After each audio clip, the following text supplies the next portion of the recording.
When you work in the glove department at Neiman's, you are selling things that nobody buys anymore. These gloves aren't like the hard-working ones sold by L.L. Bean. These are so fine that a lady wearing them can still pick up a straight pin. The glove department is adjacent to the couture department and is really there for show. So a lot of Mirabelle's day is spent leaning against the glass case with one leg cocked behind her and her arms splayed outward, resting on her palms against the countertop.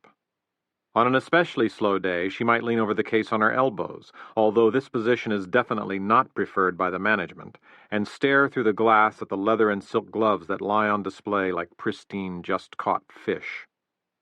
The overhead lights reflect in the glass countertop and mingle with the gray and black of the gloves, resulting in a mother-of-pearl swirl that sometimes sends Mirabelle into a shallow, hypnotic dream. Everyone is silent at Neiman's as though it were a religious site, and Mirabelle always tries to quiet the tap-tap-tapping of her heels when she walks across the percussive marble floors. If you saw her, you would assume by her gait that she is in danger of slipping at any moment. However, this is the way Mirabelle walks all the time, even on the sure friction of a concrete sidewalk. She has simply never quite learned to walk or hold herself comfortably, which makes her come off as an attractive wallflower. For Mirabelle, the high point of working at a department store is that she gets to dress up to go to work, as the Neiman's dress code encourages her to be a model of precision and style. Her problem, of course, is paying for the clothes that she favors, but one way or another, helped out by a generous employee discount and a knack for mixing and matching a recycled dress with a 50% off Armani sweater, she manages to dress well without straining her budget. Every day at lunchtime, she walks around the corner into Beverly Hills to the Time Clock Cafe, which offers her a regular lunch at a nominal price. One sandwich, which always amounts to $3.75, a side salad, and a drink, and she can keep her tab just under her preferred $6 maximum, which can surge to nearly $8 if she opts for dessert. Sometimes, a man whose name she overheard once, Tom, she thinks it is, will eye her legs, which show off nicely as she sits at a wrought iron table so shallow it forces her to angle them out into the aisle. Mirabelle, who never takes credit for her attractiveness, believes it is not she he is responding to, but rather something independent of her, like the lovely line her fine blue skirt makes as it cuts diagonally across the white of her thigh. The rest of the day at Neiman sees her leaning or bending or rearranging, with the occasional odd customer pulling her out of the afternoon slow motion until 6 p.m. finally ticks over. She then closes the register and walks over to the elevator, her upper body rigid. She descends to the first floor and passes the glistening perfume counters, where the salesgirls stay a full half hour after closing to accommodate late buyers, and where by now the various scents that have been sprayed throughout the day onto waiting customers have collected into strata in the department store air. So Mirabelle, at 5'6", always smells Chanel No. 5, while someone at 5'2" is always treated to the heavier Chanel No. 19. This daily walk always reminds her that she works in the Siberia of Neiman's, the isolated, landlocked glove department, and she wonders when she will be moved around in the hierarchy to at least perfume, because there, in the energetic, populated worlds of cosmetics and aromatics, she can get that which she wants more than anything: someone to talk to. Depending on the time of year, Mirabelle's drive home offers either the sunny evening light of summer or the early darkness and halogen headlights of winter in Pacific Standard Time. She traverses Beverly Boulevard, the chameleon street with elegant furniture stores and restaurants on one end and Vietnamese shops selling mysterious packaged roots on the other. In 15 miles, like a Monopoly game in reverse, this street dwindles in property value and ends at her second-story apartment in Silver Lake, an artist community that is always bordering on being dangerous but never quite succeeding. Some evenings, if the timing is right, she can climb the outdoor stairs to her walk-up and catch LA's most beautiful sight, a Pacific sunset cumulating over the spread of lights that flows from her front door stoop to the sea. She then enters her apartment, which for no good reason doesn't have a window to the view, and the disappearing sun finally blackens everything outside, transforming her windows into mirrors. Mirabelle has 2 cats. One is normal, the other is a reclusive kitten who lives under a sofa and rarely comes out, very rarely, once a year. This gives Mirabelle the feeling that there is a mysterious stranger living in her apartment whom she never sees, but who leaves evidence of his existence by subtly moving small, round objects from room to room. This description could easily apply to Mirabelle's few friends, who also leave evidence of their existence in missed phone messages and rare get-togethers, and are also seldom seen. This is because they view her as an oddnick, and their failure to include her leaves her alone on many nights. She knows that she needs new friends, but introductions are hard to come by when your natural state is shyness. Mirabelle replaces the absent friends with books and television mysteries of the PBS kind. These books are mostly 19th century novels in which women are poisoned or are doing the poisoning. She does not read these books as a romantic lonely hearts turning pages in the isolation of her room, not at all. She is instead an educated spirit with a sense of irony. She loves the gloom of these period novels, especially as kitsch, but beneath it all she finds that a part of her identifies with all that darkness. There is something else, too. Mirabelle can draw. Her output is small in quantity and size. Only a few 4x5-inch drawings are finished in a year, and they are infused with the eerie spirit of the mysteries she reads. She densely coats the paper with a black waxy crayon, covering everything except the image she wants to reveal, which appears to be floating up through the blackness. Her latest is a rendering of a crouching child charred stiff in the lava of Pompeii.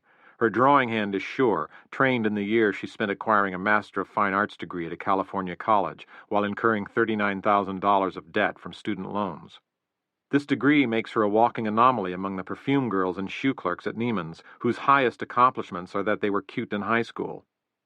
Rarely, but often enough to have a small collection of her own work, Mirabelle gets out the charcoals and pulls the kitchen lamp down low, near the hard surface of her breakfast table, and makes a drawing. It is then properly fixed and photographed and stowed away in a professional portfolio. These nights of drawing leave her exhausted, for they require the full concentration of her energy, and on those evenings she stumbles to bed and falls into a dead sleep. On a normal night, her routine is very simple, involving the application of lotion to her body while chattering to the visible kitten, with occasional high-voiced interjections to the assumed cat under the sofa. If there were a silent observer, Mirabelle would be seen as a carefree, happy girl who is preparing for a night on the town. But in reality, these activities are the physical manifestations of her stillness. Tonight, as the evening closes, Mirabelle slips into bed, says an audible good night to both cats, and shuts her eyes. Her hand clicks off the lamp next to her, and her head fills with ghosts. Now her mind can wander in any landscape it desires, and she makes a nightly ritual of these waking dreams.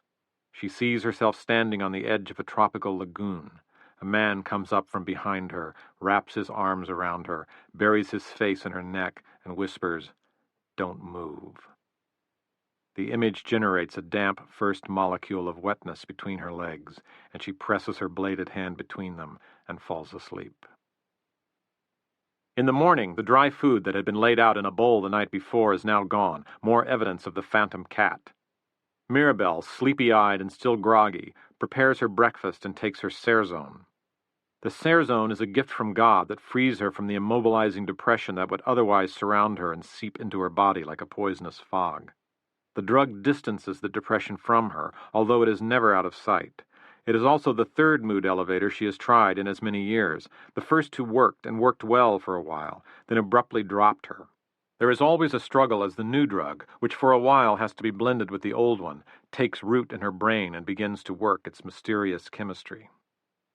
The depression she battles is not the newly acquired symptom of a young woman now living in Los Angeles on her own. It was first set in the bow in Vermont, where she grew up, and fired as a companion arrow that has traveled with her ever since. With the drug, she is generally able to corner it and keep it separate from her daily life. There are black stretches, however, when she is unable to move from her bed. She takes full advantage of the sick days that are built into her work allowances at Neiman's. In spite of her depression, Mirabelle likes to think of herself as humorous. She can, when the occasion calls, become a wisecracker and buoyant party girl. This mood, Mirabelle thinks, sometimes makes her the center of attention at parties and gatherings. The truth is that all these episodes of gaiety merely raise her to normal, but for Mirabelle the feeling is so exceptional that she believes herself to be standing out. The power at these parties remains with the neurotically spirited women who attract men whose need it is to tame them. Mirabelle attracts men of a different kind. They are shyer and more reticent. They look at her for a long time before approaching, and when they do find something about her that they want, it is something simple within her. Jeremy. At 26, Jeremy is 2 years younger than Mirabelle. He grew up in the slacker-based LA high school milieu, where aspiration languishes and the lucky ones get kick-started in their first year of college by an enthused and charismatic professor. He had no college dreams and hence no proximity to the challenge of new faces and ideas. He currently stencils logos on amplifiers for a living. And Jeremy's life after high school slid sideways on an imperceptibly canted icy slope, angling away from center. It is appropriate that he and Mirabelle met at a laundromat, the least noir dating arena on Earth. Their first encounter began with "hey" and ended with a loose "see ya" as Mirabelle stood amidst her damp underwear and jogging shorts. Jeremy took Mirabelle on approximately 2.5 dates. The half date was actually a full evening, but was so vaporous that Mirabelle had trouble counting it as a full unit. On the first, which consisted mainly of shuffling around a shopping mall while Jeremy tried to graze her ass with the back of his hand, he split the dinner bill with her and then, when she suggested that they actually go inside the movie theater whose neon front so transfixed Jeremy, made her pay for her own ticket. Mirabelle could not afford to go out again under the same circumstances, and there was no simple way to explain this to him. The conversation at dinner hadn't been successful either. It bore the marks of an old married couple who had very little left to say to each other. After walking her to her door, he gave her his phone number in a peculiar reversal of dating procedure. She might have considered kissing him, even after the horrible first date, but he just didn't seem to know what to do. However, Jeremy does have one outstanding quality. He likes her. And this quality in a person makes them infinitely interesting to the person who is being liked. At the end of their first date, as she stepped inside her apartment and her hand was delivering the door to its jamb, there was a slight pause, and they exchanged a quick look of inexplicable intent. Once inside, instead of forever losing his number in her coat pocket, she absent-mindedly stuck it under the phone. 6 days after their first date, which had cut Mirabelle's net worth by 20%, she runs into Jeremy again at the laundromat. He waves at her, gives her the thumbs-up sign, then watches her as she loads clothes into the machines. He seems unable to move, but speaks just loudly enough for his voice to carry over 12 clanking washing machines. "Did you watch the game last night?" Mirabelle is shocked when she later learns that Jeremy considers this their second date. This fact comes out when at one abortive get-together, Jeremy invokes the third date rule, believing he should be received at second base. Mirabelle is not fooled by any such third date rule, and she explains to Jeremy that she cannot conceive of any way their laundromat encounter, or any encounter involving the thumbs-up sign, can be considered a date. This third date is also problematic because after warning Jeremy that she is not going to pay half of its cost, she is taken to a bowling alley and forced to pay for her own rental shoes. Jeremy explains that bowling shoes are an article of clothing, and he certainly can't be expected to pay for what she wears on a date. If only Jeremy's logical mind could be applied to astrophysics and not rental shoes, he would now be a honcho at NASA. He does cough up for dinner in several games, even though he uses discount coupons clipped from the newspaper to help pay for it all. Finally, Mirabelle suggests that if they have future dates, he should take her phone number, call her, and they could do free things. Mirabelle knows, and she lets this be unspoken, that all free things require conversation. Sitting in a darkened movie theater requires absolutely no conversation at all, whereas a free date, like a walk down Hollywood Boulevard in the busy evening, requires comments, chatter, observations, and with luck, wit. She worries that since they have only exchanged perhaps 24 words between them, these free dates will be horrible. She is still willing to go out with him, however, until something less horrible comes along.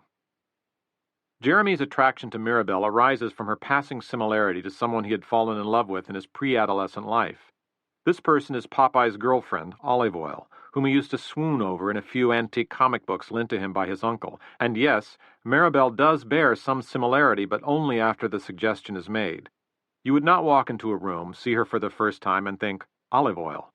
However, once the idea is proposed, one's response might be a long, slow, "Ah, yes." She has a long, thin body, 2 small dark eyes, and a small red mouth. She also dresses like Olive Oil, in fitted clothes, never a fluffy, girly dress, and she holds herself like Ms. Oil, too, in a kind of jangle. Olive Oil has no breasts, but Mirabelle does, though the way she carries herself, with her shoulders folded forward, in clothing that never accentuates her curves, makes her appear flat. All this in no way discounts her attractiveness. Mirabelle is attractive. It's just that she is never the first or second girl chosen. But to Jeremy, Mirabelle's most striking resemblance to Olive Oil is her translucent skin. It recalls for him the pale skin of the cartoon figure, which was actually the creamy paper showing from underneath. Jeremy's thought process is so thin that he has the happy consequence of always ending up doing exactly what he wants to do at all times. He never complicates a desire by overthinking it, unlike Mirabelle, who spins a cocoon around an idea until it is immobile. His view of the world is one that keeps his blood pressure low, sweeping the cholesterol from his relaxed, freeway-sized arteries. Everyone knows he is going to live till age 90, although the question that goes begging is, for what? Jeremy and Mirabelle are separated by 100 million miles of vacuum space. He falls asleep at night in blissful ignorance. She, subtly doped on her prescription, time travels through the terrain of her unconscious until she is overcome by sleep. He knows only what is right in front of him. She is aware of every incoming sensation that glances obliquely against her soft, fragile core. At this stage of their lives, in true and total fact, the only thing they have in common is a laundromat. Mirabelle's Friday. She stands over the glove counter and from her secluded outpost looks far across the hall toward the couture department. When the view is reversed and the couture girl bothers to glance toward her, Mirabelle looks like a puppy standing on its hind legs, and the two brown dots of her eyes, set in the china plate of her face, make her seem very cute and noticeable. But pointlessly so, at least today. For this Friday is what she has termed the Day of the Dead, when for some reason, usually an upcoming Beverly Hills dress-up event, the couture department fills with women who are unlikely to notice the slender girl standing at one end of their hallowed hall. They are the wives of important men. The metamorphosis most wanted by the wives of important men is that they become important in their own right. This distinction is achieved by wielding power over any and all, and is characterized by an intense obsession with spending. Without spending, there would be 30 to 60 empty hours per week, to be filled with what? And not only is there the spending itself, there is the organization and management of spending. There is hiring and firing. There is the discernment of what the spending needs to be on, and there is the psychological requirement that the husband be proud of the wife's spending. The range of the spending can go from clothes and jewelry to furniture and lighting, dishes and flatware, and catalog seeds and firewood. Sometimes it is fun to spend economically. Of course, economic spending is not intended to save money, but is a practice of ethics. Along with the desire to spend comes a desire to control what is coming back at them from the mirror. Noses are bobbed into a shape that nature never knew, hair is whipped up with air and colored into a metallic tinted meringue, and faces are pulled into death masks. The variety of alteration is vast, except when it comes to breasts. Breasts are made large only, and in the process misshapen, and the incongruity of two bowling balls on an ironing board never seems to bother anyone. In Beverly Hills, young men, searching for young women who remind them of their face-lifted mothers, are stranded and forlorn in a sea of natural-looking 25-year-olds. Today, as she stares hypnotically at these tribal women, one clear thought emerges to Mirabelle. How different this place is from Vermont. Then, out of the idleness that permeates every day at work, she shifts her weight from one foot to the other. She scratches her elbow. She curls her toes, then angles her leg to give her calf a stretch. She flicks a paperclip several inches across the glass of the countertop. She runs her tongue along the back of her teeth. Footsteps approach her. Her automatic response is to straighten up and look like she is an ever-ready force in the Neiman sales team, for the sound of footsteps could mean supervisor as likely as customer. What she sees, though, is a rare sight in the fourth-floor glove department. It is a gentleman looking for a pair of ladies' dress gloves. He wants them gift-wrapped, and could they do that? Mirabelle nods in her professional way, and then the man, sharply dressed in a dark blue suit, asks her opinion on which is the finest pair. Being a sharp dresser herself, she actually does have an opinion on the merchandise she offers, and she gives him the lowdown on smart glove purchasing. There is some conversation about what and who they are for. The man gives her some embarrassed, vague answers, often the case when men shop for women, and in response she suggests that the silver satin Diors are the best. He purchases the gloves with a credit card, smiles at her, and leaves. Mirabelle watches him walk away. Her eyes go to his shoes, which she understands and knows something about, and her inner checklist gives him full marks in all categories. Mirabelle catches herself in the countertop mirror and realizes she has blushed. There are a few late browsers that day, and they punctuate the tedium like drops from a Chinese water torture. 6 o'clock, and she is down the stairs rather than the elevator, which can become clogged at closing time, and out onto the main floor. Several customers linger at the fragrance counter, a few in cosmetics, surprisingly light for a Friday. Mirabelle thinks the salesgirls in these departments overuse their own products, especially the lipstick. With their inclination toward the heavy application of a greasy burgundy, they look like Man Ray's disembodied lips floating over a landscape of boxed perfumes. It is 6:15 and pitch dark on the drive home down Beverly Boulevard. It is drizzling rain, which causes the traffic to move like sludge in a trough. Mirabelle wears her driving glasses as she grips the wheel with both hands. She drives in the same posture as she walks, overly erect. The glasses give her a librarian quality, before libraries were on CD-ROM, and the '89 Toyota truck she drives indicates a librarian's salary, too. The rain splashes on the roof, and Garrison Keillor intones on the radio, creating a warm, fireside feeling in this unlikeliest of circumstances. All this coziness sends her into a little ache, and she swears that she will find someone tonight to hold her. This is an extremely rare decision for Mirabelle. The last time she was even mildly promiscuous was in college, when it was the thing to do, and she was feeling her bohemian oats. She decides that when she gets home, she will pick up the phone and call Jeremy. Sleeping with Jeremy. In calling Jeremy, Mirabelle knows she is making a devil's bargain. She is offering herself to him on the outside chance that he will hold her afterwards. She feels very practical about this and vows not to feel bad if things don't work out. After all, she tells herself, she isn't really involved with him emotionally or otherwise. For Mirabelle, there are 4 levels of being held. The first and highest is the complete surround.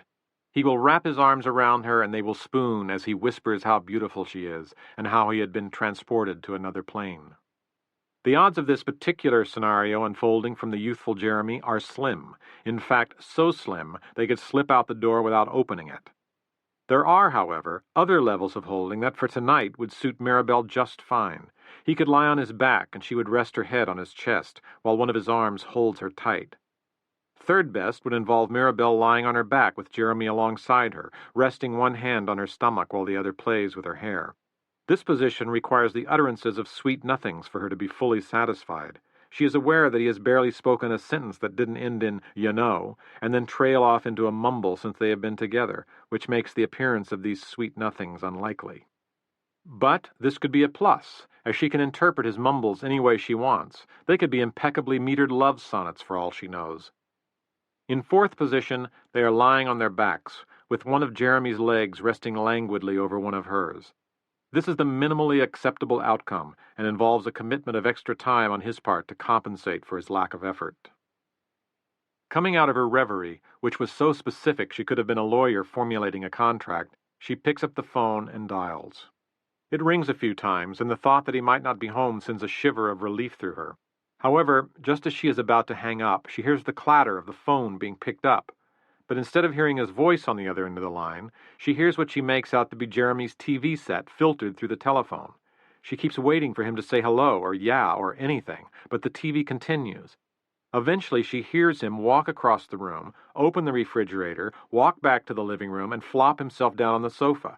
She can hear the laugh track of the television, and a few moments later, Jeremy's vociferous nose blow. Mirabelle stands there wondering what to do. She thinks surely he will see that the phone is off the hook. Surely he heard it ring. Now committed, she worries that if she hangs up, she will get a busy signal for the rest of the night, as it is already clear that the phone doesn't lie in the path from sofa to refrigerator, and that particular route is the only one he will be taking that evening. She presses the speakerphone button and cradles the handset. Jeremy's TV is still present in her house, but at least she has her hands free. In her small apartment, she is never far from the speaker, and she gets out of her shoes and takes off her skirt and blouse, throws on an oversized shirt, and walks around in her underwear. She completes several chores that are left over from the weekend. A couple of times she screams Jeremy's name into the speakerphone with no effect. She catches herself mid-scream and thinks how it must look and swears never to do anything so humiliating again for any reason ever in her life. Then, with the TV still squawking through the telephone, she sits back on her futon and starts to laugh. The laughter causes a few tears to appear at the corner of her eyes, which sets her off on a crying jag. Then a hiccup gets her laughing again, causing her to fall over sideways on the futon, and at one point she is actually laughing and crying at the same time. She finally burns herself out, and after resting for several minutes, goes over to hang up the phone. As she is about to press the hope-ending speaker button, she hears Jeremy's footsteps coming across the hardwood, increasing in volume, clearly walking toward the phone. Her hand hesitates. Then she hears the touch tones of Jeremy dialing the phone. She waits. Suddenly his voice says, "Hello?" Mirabelle picks up the receiver and says hello back. "It's Jeremy," she responds. "Do you know who this is?" "Yeah, Mirabelle." "Did you just call me?" she says. "Yeah." It is at this point she understands that Jeremy knows nothing about what has occurred over the last 20 minutes. He thinks he has just walked over to the phone and dialed Mirabelle, and she has answered. Mirabelle decides not to ask what happened, afraid they might enter an infinite loop of explanation. It turns out that he wants to see her that night, so she invites him over, and everything falls into place. Jeremy arrives 30 minutes later and leans against the wall with a slouch so extreme that he appears to have left his skeleton at home. He carries a paper bag containing some vile-smelling fast food, which he immediately recognizes as French fries because the grease stains have made the bag transparent. But at least he's had the courtesy to bring something over, an offering to her for what he is about to receive. Mirabelle hastily constructs a fifth option, which is to get him to simply snuggle with her so she won't have to put out. This option is hastily discarded because it is the afterglow she wants, and she begins her process of seduction wordlessly, naturally set into motion by the blush of her skin and the willingness of her legs and her readiness, which she knows a man can sense. If only Jeremy were a man. Instead, she practically has to spell it out for him. Mirabelle longs to have a Wuthering Heights movie on the tape that she can throw on, point to, and say, "Get it?" Jeremy's instinct for lovemaking turns out to be all right once the idea has been writ large by Mirabelle with oils and candles and incense and music and some two-bit scotch that neither has drunk before in their lives. But because Jeremy fails to fully arouse Mirabelle, her ardor never peaks, and she therefore fails to fully arouse Jeremy, resulting in a seesaw condom battle that is waged this way. She works Jeremy up into a nice little erection, but by the time they get the condom on with its dulling insulation, there is a loss of stature. Mirabelle is not exactly relaxed and wet either, which causes Jeremy's penis to bend and fold as he tries to enter her. Then they have to start all over. She removes the condom, works him up by kissing him on the mouth and stimulating him with her hand. Occasionally, the cat jumps on the bed and bats at Jeremy's testicles as if they were hanging balls of catnip, causing a disastrous delay in the action. Then they struggle with the condom and the cycle begins all over again. This goes back and forth several times, with Mirabelle rubbing him vigorously, then flopping herself speedily back on the bed and spreading her legs instantly until the inevitable happens again. There are 3 entities in the room that night: Mirabelle, Jeremy, and an animated penis that expands and contracts like an anesthesiologist's oxygen balloon. Finally, his youth prevails, and Jeremy successfully dwells for a few moments in paradise. The life expectancy of a radial tire. This is the thought that races through Jeremy's mind as he tries to delay his impatient ejaculation. Eventually the deed is done, and all the thrashing comes to an end. The two of them, not touching, lie there in the shadowy darkness, and everything is silent. The distance between them is awful. But then Jeremy snakes his arm around her shoulder, sliding it just under her neck, and reaches his hand up into her hair and gently pulls her near him. He brings his body in close. Mirabelle feels her perspiration mix with his, and she likes that. Her senses refocus on the room, and she smells the vanilla of the candle. She sees herself in the bedroom mirror and notices that her breasts have filled from his touch, clumsy as it was, and she likes the way she looks. Jeremy glistens in the low light. Mirabelle stares into her own eyes, and she feels all right. Then a terrible thing happens. Jeremy uncoils himself from Mirabelle, stands in his underwear at the foot of the bed, and begins to talk. More than talk. Orate. And worse, he talks in a way that requires Mirabelle to respond with periodic uh-huhs. What he talks about is a range of topics loosely categorized under the heading Jeremy. He talks about Jeremy's hopes and dreams, his likes and dislikes, and unfortunately, a lot about amplifiers. This includes Jeremy's perspective on amplifiers and cost analysis, and how his boss's view of amplifiers contrast with his own. This is the topic that requires most of the ahas, and only by staring straight at him and forcing her eyes open a tiny bit wider can Mirabelle appear somewhat interested. Unlike his penis, his stream of chatter does not rise and fall. It maintains a steady flow, and Mirabelle begins to question whether William Jennings Bryan still deserves to be known as America's most grandiose public speaker.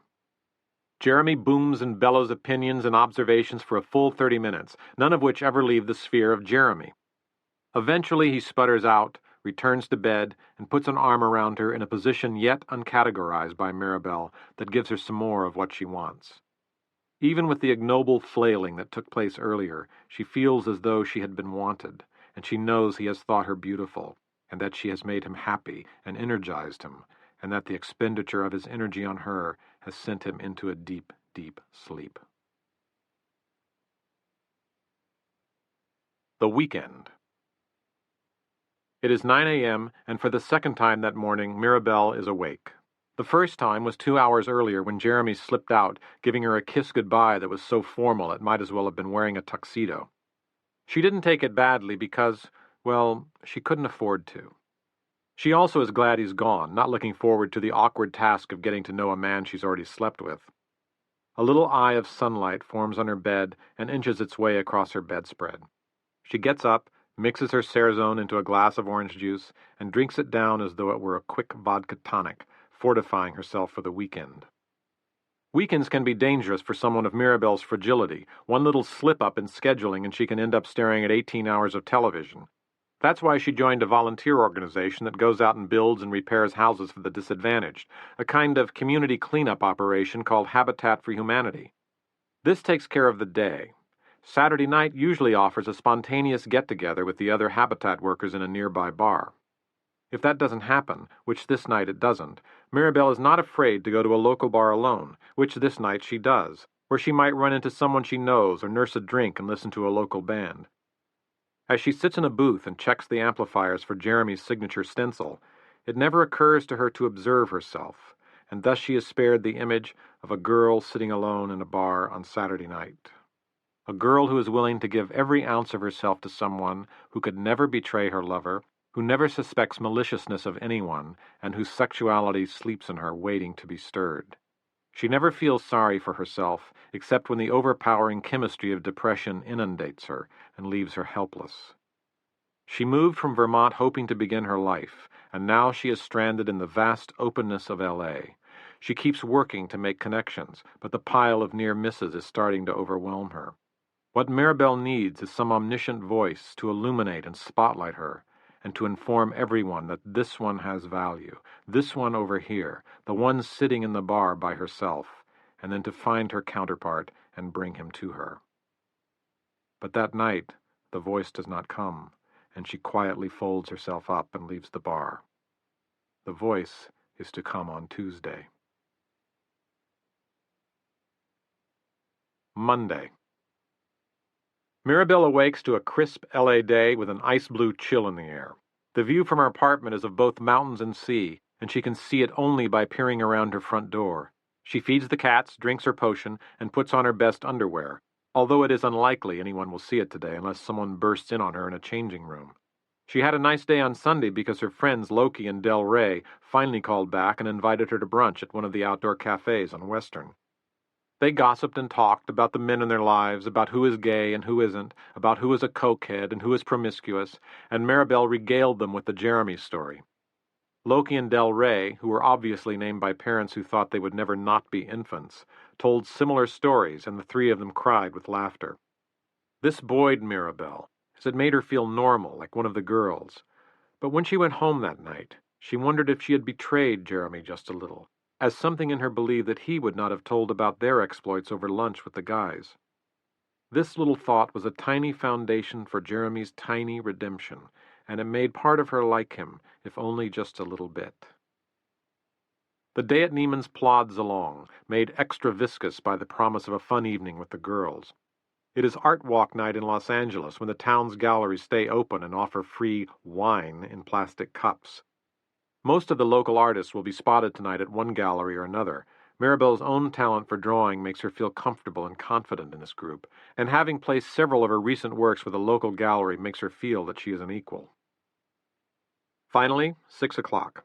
Tonight's walk past cosmetics and perfumes has special fascination for Mirabelle. Being Monday, there are no customers and the she-clerks are idle. Mirabelle notices that when they are in motion, these perfume nymphs look breezy and alive, but when they are still, their faces become vacuous and frozen, like the Easter island of the Barbie dolls. She then retrieves her truck from the dungeon of the parking garage, slams it into fourth, does her thing down Beverly Boulevard, and is home in 19 minutes. At 8 minutes after 7, she hits the Bentley Gallery on Robertson where she is to meet Loki and Del Rey. The joint is not jumping, but at least it has enough people in it so everyone is forced to raise his voice, giving the impression of an event. Mirabelle wears her tight maroon knee-length skirt over low heels and a smart white sweater that sets off her blunt-cut nut-brown hair. Loki and Del Rey aren't there yet, and Mirabelle has the annoying thought that they might not show. It wouldn't be the first time they'd left her stranded. As Mirabelle never shows her distress, it is assumed she is fine in all circumstances, and Loki and Del Rey never figure that their failure to show is really a thoughtless ditching. She gets a plastic cup of wine and does the thing she always does at these openings, something so odd that it sets her apart from all the others. She looks at the paintings. It is a perfect disguise. Holding the wine dictates her posture so she doesn't have to think about where to put her hands, and the pictures on the walls give her something to focus on while she stands sentry for Loki and Del Rey. 20 minutes later, the two women appear, snag Mirabelle, and head 2 blocks up to Fire, an avant-garde gallery, or at least one that thinks it is. This opening has more of the party atmosphere that everyone is looking for, and some of the revelers have even spilled out onto the street. For Loki and Del Rey, this is the warm-up party for their final landing spot, the Ronaldo Gallery. The Ronaldo Gallery, representing the big-money artists, is set in the heart of Beverly Hills and needs the prettiest girls and the most relevant people to populate its openings. After getting enough alcohol at the Fire Gallery to hold them, they know the bar at Ronaldo's will be impossible. They drive into Beverly Hills, park and lock, and cross Santa Monica Boulevard to the gallery. They push their way in and finally slink through the crowd and into the heart of the matter. The party needs a volume control, but there isn't one, and everyone would be straining to hear each other except they are all talking simultaneously. Loki and Del Rey decide to brave the tumult at the bar, and at first Mirabelle hangs loosely by them. But eventually the chaos separates them, and she finds herself in the vacant, narrow rim that circles the room between the crowd and the paintings. Only this time she is less intent on the pictures and more intent on who and what is going on in the room. In a sea of black dresses, she is the only one wearing any color, and she is the only one wearing almost no makeup, including the men. Her eyes scan the room and spot several celebrities dressed in the latest nomad wanderer fashion, and several very handsome men who have learned to give off the seductive impression that they would be consummate fathers. One in particular attracts her, one who looks as though he does not know he is handsome, who looks slightly lost, and like an actual working artist, whom she dubs the artist hero. She sees him notice her staring, so she skillfully moves her eyes away, where she sees the absolute opposite of his pleasure-giving radiance. It is Lisa. Lisa is one of the cosmetics girls at Neiman's, and Mirabelle can't help but recoil. What is she doing here? This girl does not belong at an art opening. She is on Mirabelle's turf, where an eked-out high school diploma is just not enough. But Lisa holds her own, and here's why. Lisa, 32, can be counted among the very beautiful. She has pale red hair that hangs in soft ringlets against skin that has never seen the sun. She is slender and oval-faced, with shapely legs that pin themselves into a pair of provocative high heels. Her breasts, though augmented, rise above the line of her dress and seem to beckon, successfully keeping the secret of their artificiality. She appears sunny, a quality that Mirabelle can call upon only for special occasions. Lisa wears high heels even to lunch. In fact, she overdresses for every occasion, because without the splash that her wardrobe makes, she believes that no man will like her. She fools herself by thinking that in some way she is pursuing a career by making important contacts with successful men, and that the sex is tangential. The men play along, too. They think she likes them, that her handjobs aren't bought. These men allow her to feel interesting. After all, aren't they listening to every word? She believes that only in her body's perfection can she be loved, and her diet focuses on 5 imaginary pounds that keep her from perfection. This weight anxiety is not negotiable. No convincing makes it otherwise, even from the most sincere of her lovers. Lisa's idea of fun is going to bars and taunting college men by making them believe she is available. A good time is measured by the abandon she can muster. The more people who are crammed into a Mercedes heading to a party in the hills, the more valid the proof that she is having fun. At 32, Lisa does not know about 40, and she is unprepared for the time when she will actually have to know something in order to have people listen to her. Her penalty is that the men she attracts with her current package see her only from a primitive part of their brains, the childish part that likes shiny objects that make noise when rattled. Older men looking for playthings and callow boys driven by hormones access these areas more easily than the clear-thinking wife-seekers of their late 20s and early 30s. There is a third category of men who like Lisa. These are the men whose relationship to women is driven by obsession and possession, and she will be the ugly target of more than one such man in her lifetime. To Mirabelle, the idea of being an object of obsession is alluring and represents a powerful love. She fails to understand, however, that men become obsessive over beautiful women because they want no one else to have them, but they fall in love with women like Mirabelle because they want a certain specific part of them. Mirabelle turns away, refusing to be intimidated by this crimson Marilyn. She is staring at the surface of a picture when she overhears voices in conversation next to her. 2 men are trying to remember the name of the artist who uses words in his paintings. She quickly discounts the New York artist Roy Lichtenstein as the conversation is on the wrong coast. "Are you thinking of Ed Ruscha?" says Mirabelle. Both men snap their fingers and begin a conversation with her. After 2 sentences, she realizes that one of them is the impossibly perfect, lost-looking artist hero that she had spotted only minutes earlier. This provokes a certain eloquence in Mirabelle, at least in terms of LA art, which she keeps up on through gallery visits and reviews, and she presents herself to the artist hero as formidable and worthwhile and smart. So Mirabelle doesn't flinch when Lisa walks over, and she accepts her into the group, giving Lisa a generous benefit of the doubt. She isn't really aware that Lisa has already taken over the conversation with her flashing eyes and pointed laughter, and has slipped in between the cracks of the artist hero's brain with the subliminal suggestion that she likes him, and likes him a lot. By appealing to his absolute worst side, Lisa eventually dominates him, and later the artist hero is seen taking her phone number. Mirabelle is not affected by a man's failure to approach her, as her own self-deprecating attitude never allows the idea that he would in the first place. Mirabelle does not understand that Lisa's maneuvering is not directed at the artist hero, but at her. She does not see that she has been defeated by an opponent who wants to see the glove girl in retreat.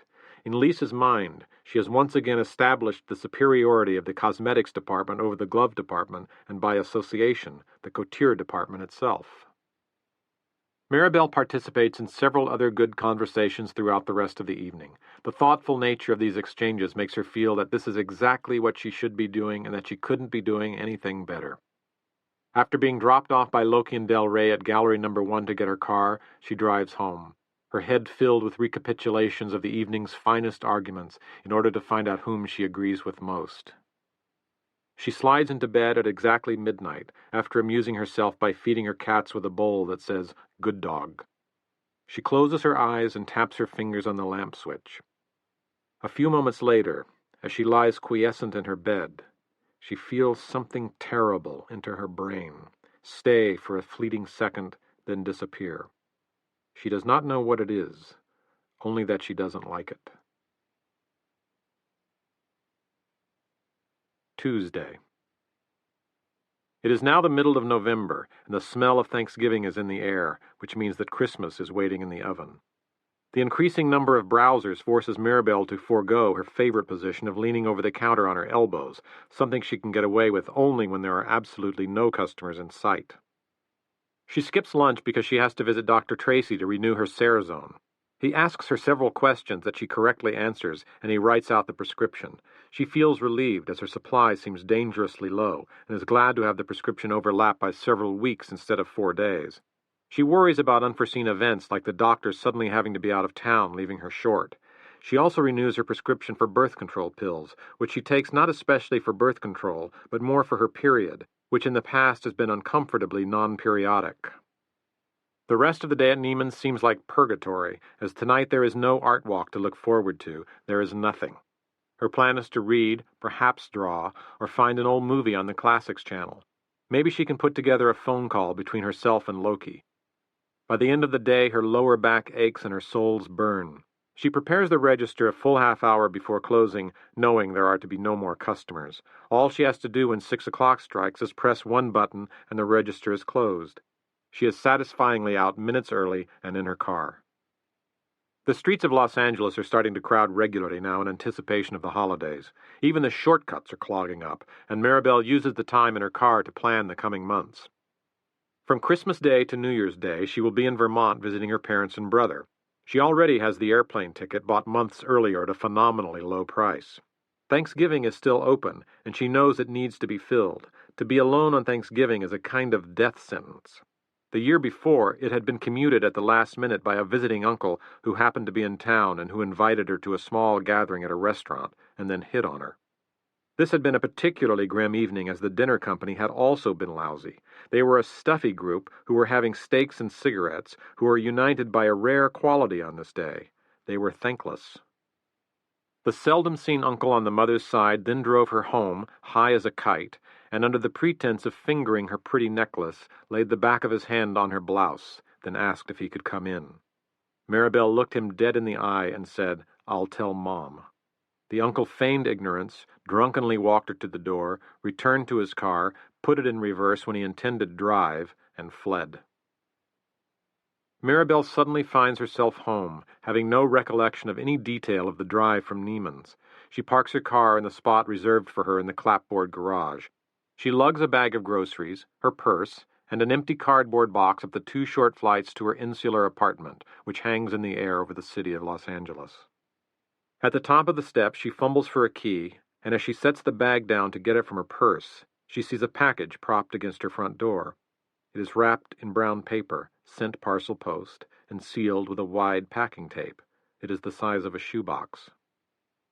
Mirabelle uses her shoulder to jar open the front door, which has been sticking slightly from the week's rain. She puts the package on the kitchen table, double-dips some dry cat food into a bowl, and checks her messages. She has none. She sits at the kitchen table and with a pair of scissors cuts off the package's dull outer wrapping. Inside is a pale red gift box, wrapped in an expensive white bow. She cuts the ribbon, opens the box, and sees a layer of tissue paper. There is a small note card on top sealed in an envelope. She holds it up and studies the front, then turns it over and looks at the back. There are no revealing marks or brand names. She parts the tissue, and inside is the pair of silver satin Dior gloves that she sold last Friday. She opens the note and reads, "I would like to have dinner with you." The bottom of the note is signed, Mr. Ray Porter. She leaves the box on the kitchen table in a disarray of tissue.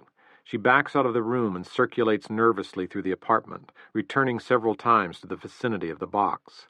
She doesn't touch it for the rest of the night, and she is afraid to move it because she does not understand it. Monotony.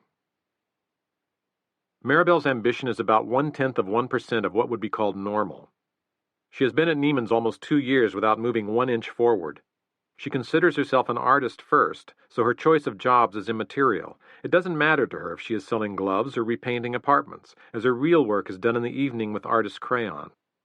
Thus she has zero ambition in these day jobs, and she tends to leave it to chance when it comes to getting and changing them. She is not aware that some people fight like alley cats for desirable situations. She presents a resume, fills out an application, waits, and finally makes a call to see if she got the job. Usually a confused secretary will answer and say that the position had been filled weeks ago. This aimlessness in presenting herself contributes to her feeling of being adrift. She is, however, motivated to visit galleries and present her drawings to the dealer. She has established a relationship with a gallery on Melrose who will take a drawing and 6 months later sell it.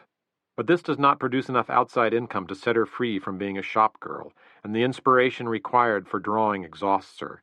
And besides, she actually enjoys the monotony of Neiman's. In a way, when she is standing at the glove counter with her ankles crossed, she is perfect, and she likes the sense of accomplishment she gets from repetitive work. So when she runs into Lisa at the Time Clock Cafe, she finds herself sitting across from her exact inverse. It is as though her every thought, trait, and belief had been turned inside out and decorated with a red wig.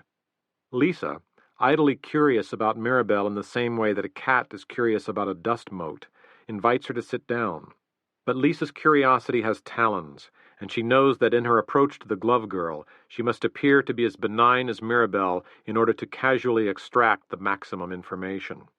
If Immanuel Kant had stumbled across this luncheon after his noon Beverly Hills shrink appointment, he would have quickly discerned that Lisa is all phenomena and no noumena, and that Mirabelle is all noumena and no phenomena. Mirabelle has a knack for discussing the mundane at length. In this sense, she is Jeremy's blood brother. She can talk about glove storage non-stop, how her own ideas of storage are much better than the current system at Neiman's, and how her supervisor had become upset when he discovered that she had resorted them by size rather than color. Today she talks to Lisa about the intricacies of working at Neiman's, including the personality aberrations of her many bosses. This takes a while, as practically everybody at Neiman's is her boss. These comments come from Mirabelle not as criticisms, but as polite observations, and Lisa is confounded because she cannot discern an ulterior motive.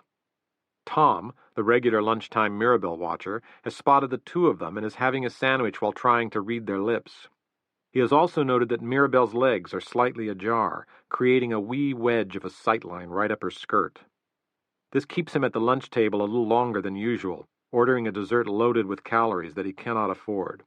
However, the periodic shifting of her legs creates a high anticipation in Tom that generates a compensating calorie-eating adrenaline. Suddenly, Lisa takes over with a breast-jutting arch of her back, and Tom's resulting caloric burn puts him back at even. Mirabelle tells her about the mysterious glove delivery, mistakenly bringing Lisa into her inner circle of one. Lisa keeps an amused look on her face, but inside this story sickens her because it happened to someone else. Lisa can only think that this man's footpath had fallen just outside her orbit. She then gives Mirabelle advice that is so foreign to her that Mirabelle actually cannot comprehend it.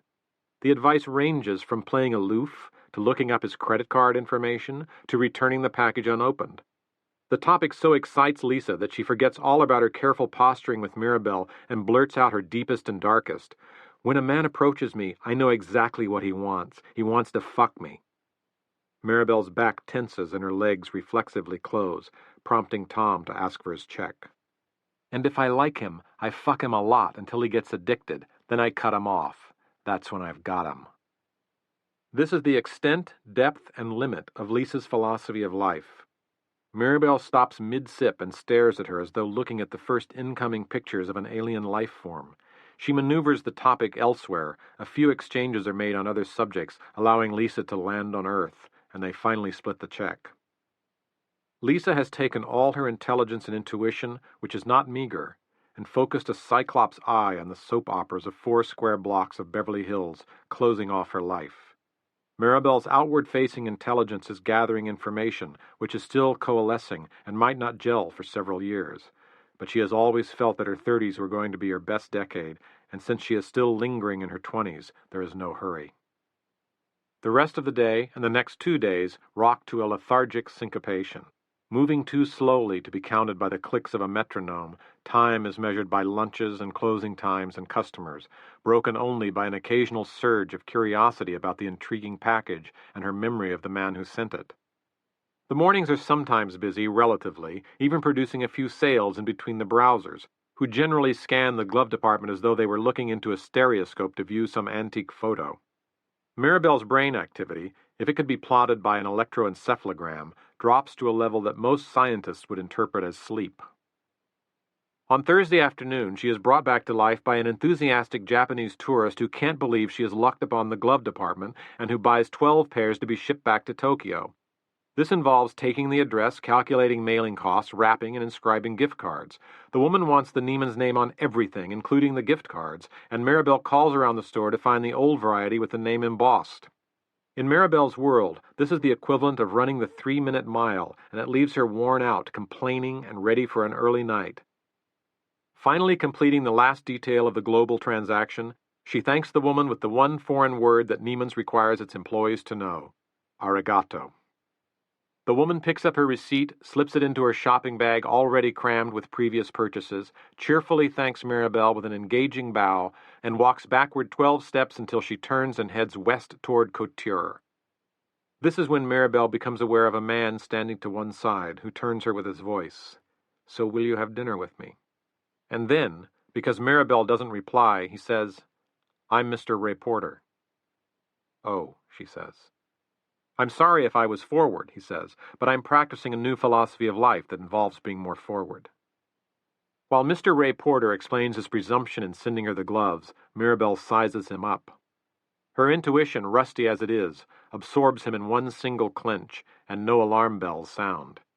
He is dressed for business, though without a tie, in a sharp blue suit. In every respect, size, height, weight, he is normal. Again, she checks out his shoes, and they are good. It is then she first notes, in the split second that has passed, that he is probably 50 years old. Mirabelle forgets all about Lisa's complicated instructions and simply asks Mr. Ray Porter who he is. He tells her he lives in Seattle, but has a place in Los Angeles because he does business here. She asks if he is married, and he says he is 4 years divorced. She asks if he has children, and he says no. The question she does not ask, but is foremost in her mind, is, why me? As these subtle negotiations proceed, it is determined that they will meet at a Beverly Hills Italian restaurant at 8 p.m. on Sunday. She declines to have him pick her up, and Mr. Ray Porter easily agrees. This keeps her free of all worries she might have about going to dinner with a total stranger. She can drive herself home. He has an easygoing manner that relaxes her, and they exchange exactly one semi-humorous line each. Both glance around to see if anyone is watching, and he seems to be aware that employees should not be seen chatting up customers, although vice versa is common. He backs away, with an aside that he will need a map to find the glove department again. Then he says something about how glad he is that she is coming to dinner. Then he faintly blushes and disappears around a corner. Mr. Ray Porter. There is nothing too mysterious about Ray Porter, at least in the usual sense of the word. He is single, he is kind, he tries to do the right thing, and he does not understand himself or women or his relationships with women. But there is one truth about him that can be said of a man who asks a woman to dinner before he has ever exchanged one personal word with her. Mr. Ray Porter is on the prowl. He does not know Mirabelle, he has only seen her. He has responded to something visceral, but that visceral thing is only in him, not between them, not yet. He only imagines the character that unites her clothes, her skin, and her body. He has imagined the pleasure of touching her, and imagined her pleasure at being touched. She is a feminine object that tweaks him at his animal best. Extrapolating from Mirabelle's wrist, he understands the terrain of her neck, he can imagine the valley of her breasts, and he knows that he can lose himself in her. He does not know his further intent with her, but he is not trying to get what he wants at any expense. If he thinks he would harm Mirabelle, he would back away. But he does not yet understand when and how people are hurt. He doesn't understand the subtleties of slights and pains, that it is not the big events that hurt the most, but rather the smallest questionable shift in tone at the end of a spoken word that can plow most deeply into the heart. It seems to him that nothing in the world of relationships proves to be generally true, that nothing follows a logical sequence, and that his search for cohesion leaves him empty of answers. His attraction to Mirabelle is not random. He is not out and about sending gloves all over the city. His action is a very spontaneous and specific response to something in her. It may have been her stance. At 20 yards she looks off kilter and appealing. Or maybe it was her two pinpoint eyes that make her look innocent and vulnerable. Whatever it was, it started from an extremely small place that Mr. Ray Porter could never have identified, even under torture. His small house and furnishings in the Hollywood Hills tell one simple story. Mr. Ray Porter has money. Enough that there is never a problem any time or any place. The giveaway is the lighting. Little hidden spotlights alternate with warm lamplight, creating a soft yellow glow that implies decorator. The house, being a second home used for business only, isn't strewn with personal objects. It is this anonymous quality, like being on vacation in an expensive hotel room, that makes you want to take off your clothes and start fucking. In the bedroom, there is a fireplace opposite an antique four-poster bed, with books piled high on either side, all nonfiction and all stuck with 3 or 4 bookmarks. The house focuses on the view of the city that Mirabelle is so casually denied. Neatness, which the house displays on every coffee table and bathroom countertop, is not a characteristic of Ray Porter. Neatness is a quality that he admires, however, and therefore buys by hiring an obsessive maid. In the garage are two cars. One is a gray Mercedes, the other a gray Mercedes. The second gray Mercedes is used for hauling his sports equipment so he won't have to load and unload every time he feels like a bike ride. A rack hangs incongruously on the back, and in the trunk are rollerblades and a tennis racket. When Mr. Ray Porter tempts fate by exercising in traffic, he wears a 21st century version of armor, which offers similar protection but not the romance.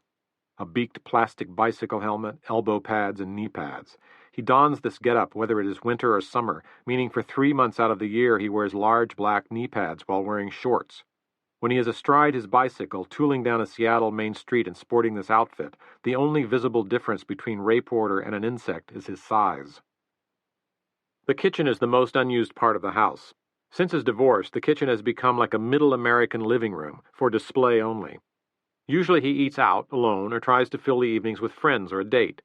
These dinner dates, which function mainly to fill a vacuum of loneliness between the hours of 8 p.m. and 11 p.m., cause him more grief than a year of solitary confinement. For even though they look like dates and sound like dates, and sometimes result in a liaison, to him they aren't exactly dates. They are friendly evenings that sometimes end in bed. He incorrectly assumes that whatever is his understanding of the nature of one of these evenings, his date is thinking it too, and he is deeply shocked and surprised when one or another of these women, whom he has seen over the past several months, and with whom he has had several sexual encounters, actually believes they are a couple. These experiences have caused him to think very hard about what he is doing and where he is going, and the result of all this thinking is that he now understands that he doesn't know what he is doing or where he is going. His professional life is fine, but romantically he is an adolescent, and he has begun an education in the subject that is 30 years overdue. His interest in Mirabelle comes from the part of him that still believes he can have her without obligation. He believes he can exist with her from 8 to 11 and enter a private and personal world that they will create that will cease to exist in the off hours or off days. He believes that this world will be independent of other worlds he might create on another night, in another place, and he has no intention of allowing it to affect his true quest for a mate. He believes that in this affair, what is given back and forth will be exactly even, and that they will both see the benefits they are receiving. But because he picked Mirabelle out by sight alone, he fails to see that her fragility, which he smelled and sensed and is lured by, runs deep in her heart and is part of her nature, and cannot be separated out for him to fuck. Ray and Mirabelle have similar ideas about wardrobe. He likes a stylish look, though modified for his age. He has lots of suits in striking fabrics, and his money enables him to make mistakes and get rid of them. His closet has his L.A. clothes, which means he can travel to and from Seattle with no suitcase. The drawback to this arrangement is that he will arrive at home, see a shirt he hasn't worn for 3 months because he has been out of town, and feel like he is slipping into a new look. His L.A. friends have an entirely different view. They see that he is wearing exactly the same shirt he wore last time. His aversion to carrying luggage, eventually causing him to buy a house in L.A. so he could stock it with clothes, comes from a mildly obsessive belief in the management of his time. Standing at a baggage carousel, being jostled by passengers while scanning 100 similar bags for a number to match his claim check, which is always misplaced, does not sit well with his logic. He has no time to be exasperated, especially if he can solve it by buying a house. This need for efficiency dictates many of his daily movements. In setting out his breakfast, he will accomplish all the tasks that occur on one side of the kitchen before starting the tasks that originate on the other side of the kitchen. He will never cross to the refrigerator for orange juice, cross back to the cabinet to get cereal, and cross back again to the refrigerator for milk. This behavior is rooted in a subterranean logic a robot programmed for efficiency might display. Luckily, this behavior is not entirely fixed in him. It escalates during busy times and wanes during evenings and vacations. However, it translates itself into other forms, so removed from the original impulse as to be unrecognizable. His attraction to Mirabelle is an abstraction of this behavior. Her cleanliness and simplicity represent an economy that other women do not have. Ray Porter parks the car and enters the house in his most efficient way. The garage door is closed by remote control while he is still in the car gathering his papers. This saves him pausing at the kitchen door to press the indoor remote. This little abbreviation is second nature to him. Once inside, he sets his papers down in the kitchen, even though they need to be in his office. He will take them later when he has to go to the office via the kitchen.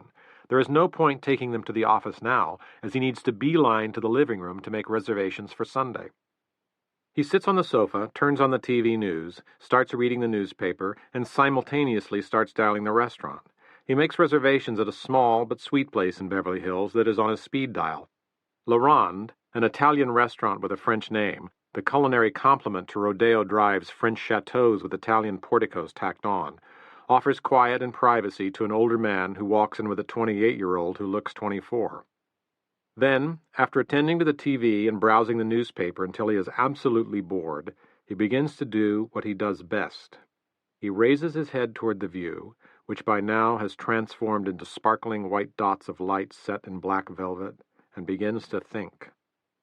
What goes through his head are streams of logical chains, computer code, if-then situations, complicated mathematical structures, words, non sequiturs. Usually these chains will unravel into loose ends or pointless conclusions. Sometimes they will form something concrete, which he can sell. This ability to focus absolutely has brought him millions of dollars, and why this is so can never be explained to normal people, except to say that the source of his money is embedded deeply in a software string so fundamental that to change it now would be to reorganize the entire world. He is not filthy rich. His contribution is just a tiny line of early code that he had copyrighted and that they had needed.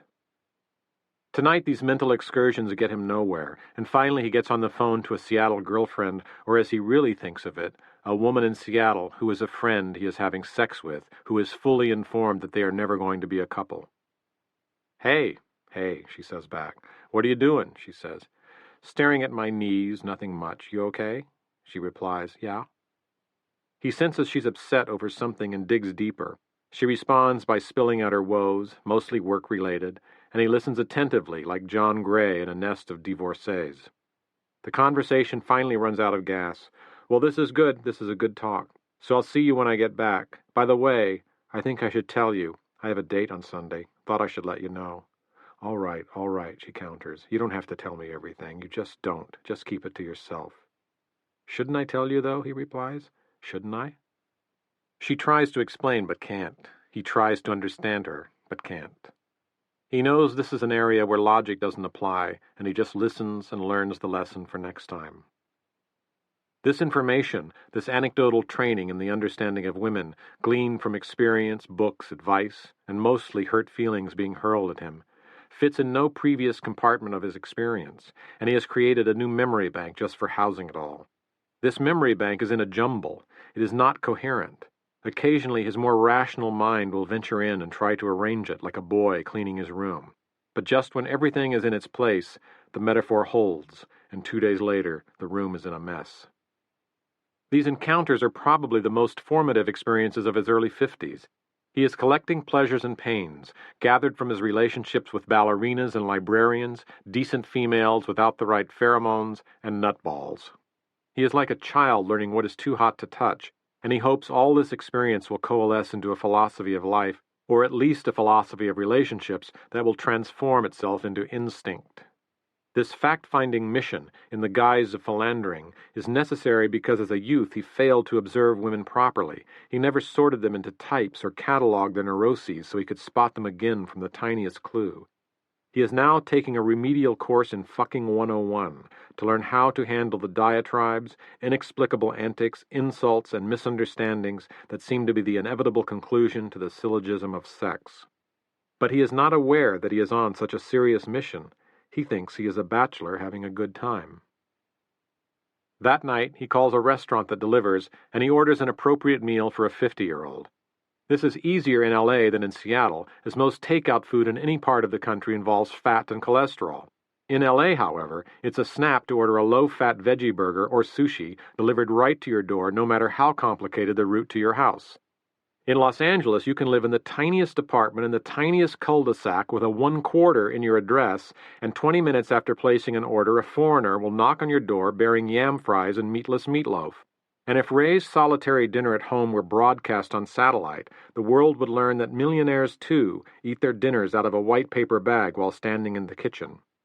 Even Mirabelle knows not to do that, as the self-prepared dinner is a great time killer for lonely people, and as much time should be spent on it as possible. After the food arrives via the smallest car he has ever seen, Ray Porter turns on a small TV in the kitchen and begins channel flipping. At that moment, he becomes Jeremy's soulmate. Their two hearts beat as one as they eat from a sack and rapidly click their way through the entire broadcast range, with similar timing of the occasional paper rustle and periodic foot shift. They are nearly indistinguishable as they engage in this rite, except that one man stands in the kitchen of a $2 million house overlooking the city, and the other in a one-room garage apartment that the city overlooked. If Mr. Ray Porter knew where to train his telescope, he might even have been able to peer down 15 miles to Silver Lake right into Jeremy's window. And if Jeremy weren't in an impenetrable stupor, he might even have been able to wave back.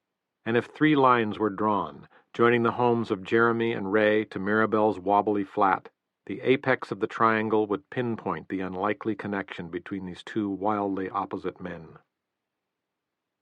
Mr. Ray Porter gets into bed and closes his eyes. He visualizes Mirabelle sitting on his chest, wearing the same simple orange cotton skirt she wore on the day he first saw her. He imagines the skirt draped over his head, so he can see her legs, her stomach, and her white cotton underwear. The lamplight penetrates the skirt and casts an orange glow over everything in his little imaginary tent. A sunset of flesh and fabric which sends him into an onanistic fit. He is then silent and satiated, with a ghostly image of Mirabelle still lingering in his head. But soon an arbitrary array of untethered words, logical marks, and symbols rushes through his mind, sweeping away everything. Minutes later, his mind is clear, and he falls asleep. Date. Mirabelle's first dilemma is the valet parker. She can't afford to pay someone $3.50 plus tip to whisk her car away, but parking is restricted and she will have to leave her car several blocks away if she doesn't. She decides it is inelegant to arrive on this first date looking windblown, and she slides the car to the curb and takes the check the valet hands her, praying that Mr. Ray Porter will take pity on someone who is currently carrying only $8 in cash. The car vanishes and she pulls on the restaurant door, but it won't open. Then she pushes, then realizes she is trying to open the hinged side.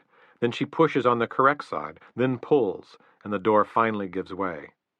She enters a darkened little cave, certainly not the hip spot in town, and sees a jury of older diners wearing gold-buttoned blazers and big-collared shirts. There is a saving grace, though. A young actor from a hot television show, Trey Bryan, sits in the corner with several producer types, and his presence saves the place from being complete Squaresville. The maitre d', a once dashing Italian, approaches her with a buonasera, and Mirabelle wonders what he said. "I'm meeting Mr. Ray Porter," she chances. "Ah, nice to see you again. Right this way." He leads Mirabelle past several red leather banquettes and around a lattice. In a booth too large for 2 people sits Ray Porter.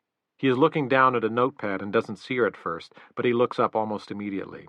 The incandescent lighting, filtered through the red lampshades, warms everybody up, and to him she looks better than at Neiman's. He rises to greet her and guides her into the booth, and sits her to his right. "Do you remember my name?" he asks. "Yes, and all the exciting times we've had." "Would you like a drink?" "Red wine?" she questions. "Do you like Italian?" "I'm not sure what I like. I'm still forming," says Mirabelle. Ray Porter is relieved that he can desire her and like her at the same time. The waiter attends them and Ray orders 2 glasses of Barolo from the wine list as Mirabelle plays with her spoon. "So why did you go out with me?" He cascades his napkin open and lays it on his lap. "I think that's an impolite question." Mirabelle puts the right amount of coy in her voice. "Fair enough," says Ray Porter. "So why did you ask me out?" says Mirabelle. The fundamentally simple answer to that question is rarely spoken on any first date ever, and the real answer doesn't occur to Ray, Mirabelle, or even the waiter. Fortunately, Ray Porter has a logical reply that prevents a silence that would have been awkward for both of them. "If it's impolite for me, it's impolite for you." Fair enough, says Mirabelle. Fair enough, says Ray Porter. And they sit, each in a tiny struggle about what to say next. Finally, Mirabelle succeeds. How did you get my address? She asks. Sorry about that. I just did, that's all. I lied to Neiman's and got your last name, then one call to information. Have you done that before? I think I've done everything before, but no, I don't think I've done that before. Thank you for the gloves. Do you have anything to wear them with? Yes, plaid shorts and sneakers. He looks at her, then realizes she has made a joke. What do you do? He asks. What do you mean? I mean besides work at Neiman's. I'm an artist. I draw. I can draw. I can't draw a line. A sheet of paper is less valuable once I've scribbled on it. What do you draw? Usually dead things. At this point, Ray Porter imagines an entirely different iceberg beneath Mirabelle's psychic waterline than the one that actually exists. The wine arrives. The waiter pours it as they sit in silence. When he leaves, they speak again. She asks him about himself, and Mr. Ray Porter tells her, all the while his eyes drifting down the line of her neck to her white-starched blouse, which, as she breathes, bellows open and closed. This half-inch of space allows him a view of her skin, just above her breasts, which nestles into the white of her bra. He wants to poke his hand in and leave a light, pale fingerprint on her. His glances toward her take place between Mirabelle's own glances toward him, so that these looks to each other are effectively woven together, yet never intercepted by either. They make it through to the end of the evening with the conversation lasting just until the check comes, at which point they run out of topics. Then they deal with the business part of the evening, that part where phone numbers are exchanged and hours indicated when it is best to call. Ray Porter gives her his Seattle number as well, the direct line, not the office. As they leave the restaurant, he places his hand on the small of her back in a gesture of assistance as she passes through the door. This is their absolute first physical contact, and does not go unnoticed by either's subconscious. Mirabelle's car comes first, and she troops around to the open door, where she begins to fumble in her purse for a tip. It's been taken care of, says the valet. She drives home, not sure of what she is feeling, but filled with what is probably the first truly expensive meal of her life. When she gets home, there is a message from Ray Porter asking her to dinner next Thursday. There is also a message from Jeremy asking her to call him back that night.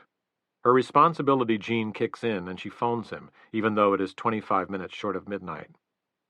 Yeah? Jeremy believes this is a clever way to answer the phone. You wanted me to call, says Mirabelle. Yeah, thanks. Oh, hi, what are you doing? You mean now? Yeah, want to come over, says Jeremy. Mirabelle thinks of Lisa. She wonders how he can be addicted so soon. They hardly did it, and she hardly cut it off. One sloppy evening of flaccid sex, and Jeremy is begging for another soggy dog biscuit. Lisa's phone must be ringing off the hook. She must have endless messages of coercion on her machine from sad-eyed lovers.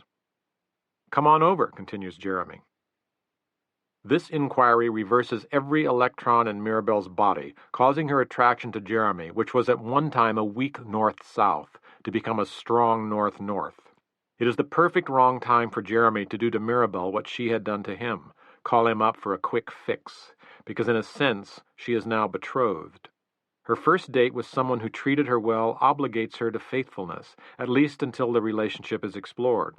She does not want to betray this unspoken promise to Ray Porter, but Mirabelle is polite, even when she doesn't have to be, and she thinks she owes Jeremy at least a conversation. After all, he wasn't so awful, and she continues. It's too late, she says. It's not too late. No. Want me to come over there? It's too late. I can be over in 10 minutes. No. Want to meet somewhere? I can't. We could meet somewhere. I have to hang up. I could come over and then leave early so you could sleep. Mirabelle convinces Jeremy that no way, not now, not tonight, not ever, is he getting in her bed when it isn't her idea, and finally she gets him off the phone. This incident has sullied the events of the evening, and she has to concentrate to get herself back to her earlier buzz. She putters around the kitchen, remembering this or that about her dinner with Ray Porter, also noting that this was one of the first evenings in a long time that hadn't cost her anything. She is pleased that she had been her best self, that she had entered a new world and had been comfortable in it. She had given something back to the person who took her out. She had made jokes, she had been wry, she had been pretty for him. She had turned him on, she had listened. And in return, he had put his hand on the small of her back and paid for her parking and bought her dinner. To Mirabelle, this exchange seems fair and good, and next time, if he asks, she will kiss him. Ray Porter's faithfulness ratio is somewhat different. While he also had a good time, meaning that the evening was charged with little invisible ions of attraction, this does not mean that any devotion is in order at all. What it does mean is that they will have several or many dates, and until something is indicated or promised otherwise, they are independent of each other. But this is such a routine thought for Ray Porter that he doesn't even bother to think it. He had called her from his car phone with an invitation for Thursday not only because he liked her, but also because there was a riddle in his mind.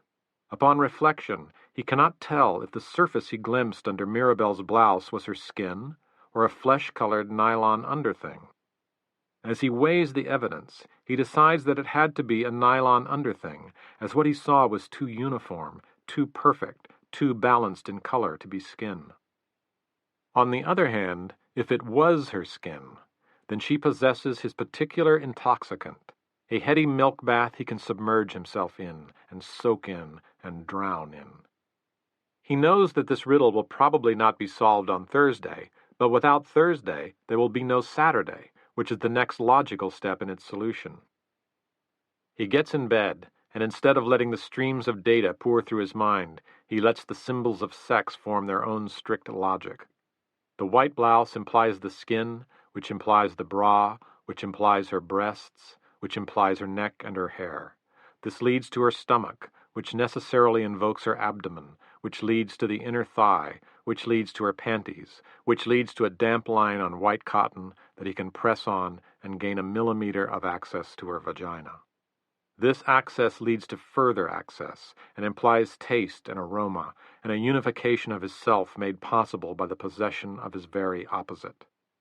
This logical sequence is plotted against a series of intermittent days that spread over several months. The entire formula is a function of whether the square inch in question is skin or nylon, and if it is nylon, what then is the true texture of the square inch hidden beneath it? Gloves. Mirabelle strides confidently past the working stiffs on the first floor and heads to her sanctuary on the fourth. She takes the stairs 2 steps at a time, and oddly, she is in the mood to work. She is even thinking of ways to sell more gloves by laying a few out on the end tables and display cases throughout the store. Then she gets to her department, takes her post, crosses her legs at the ankles, and stands there. And stands there.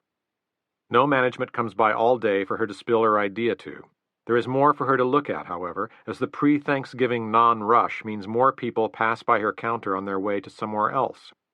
Lunchtime comes, and she has a definite feeling that she is not moved for 3.5 hours.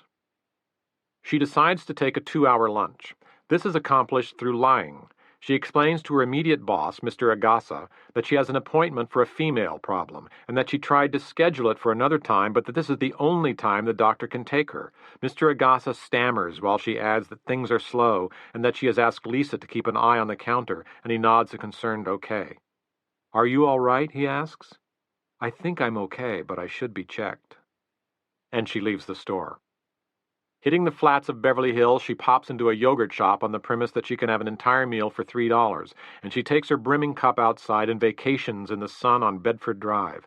In the hard sunlight, her hair shines a deep maroon. She angles her wire chair toward the low-rise that houses all the Beverly Hills shrinks, hoping to spot a few celebrities.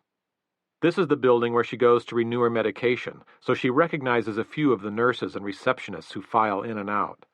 Next to her sits a woman so repulsive that Mirabelle has to turn her body uncomfortably so as to edge her out of her peripheral vision. The woman converses on a cell phone while shoveling in contradictory amounts of low-calorie yogurt. Her fat droops over the chair and hides all but its legs. Her hair is brassy from chemicals designed to make it look golden, and her smoker's face has a subtle gray cast. However, what she speaks about on the phone is in fact quite gentle. She is concerned about someone who is ill, which makes Mirabelle squirm a little over her lie to Mr. Agassa. The woman speaks, stops, then after what must have been a long speech by the person on the other end of the line says, "Just remember, darling, it is pain that changes our lives." Mirabelle cannot fathom the meaning of this sentence, as she has been in pain her whole life, and yet it remains unchanged. Just then she sees the heartthrob Trey Bryan enter the shrinks building. Trey Bryan is hot as a pistol, which qualifies him for immediate psychoanalytic care. She had seen him once in Neiman's buying what looked very much like doilies for his girlfriend's shoulders. She has witnessed heartthrob shopping many times, and she knows it is a ritual that is very refined. It requires a girlfriend who, if not already famous, is comfortable with becoming famous. She has to look bored, and therein lies the purpose of the shopping trip. The heartthrob must dance around, laying gifts at her feet, trying to lift her spirits. Mirabelle could never figure out why the receiver of these gifts is so bored. Mirabelle loves to get gifts. An important part of the celebrity couple shopping ritual is that the two shoppers appear exclusive. Their world is so extraordinary, so charged, that their movement through the regular, unexclusive world scatters little dewdrops of diamonds.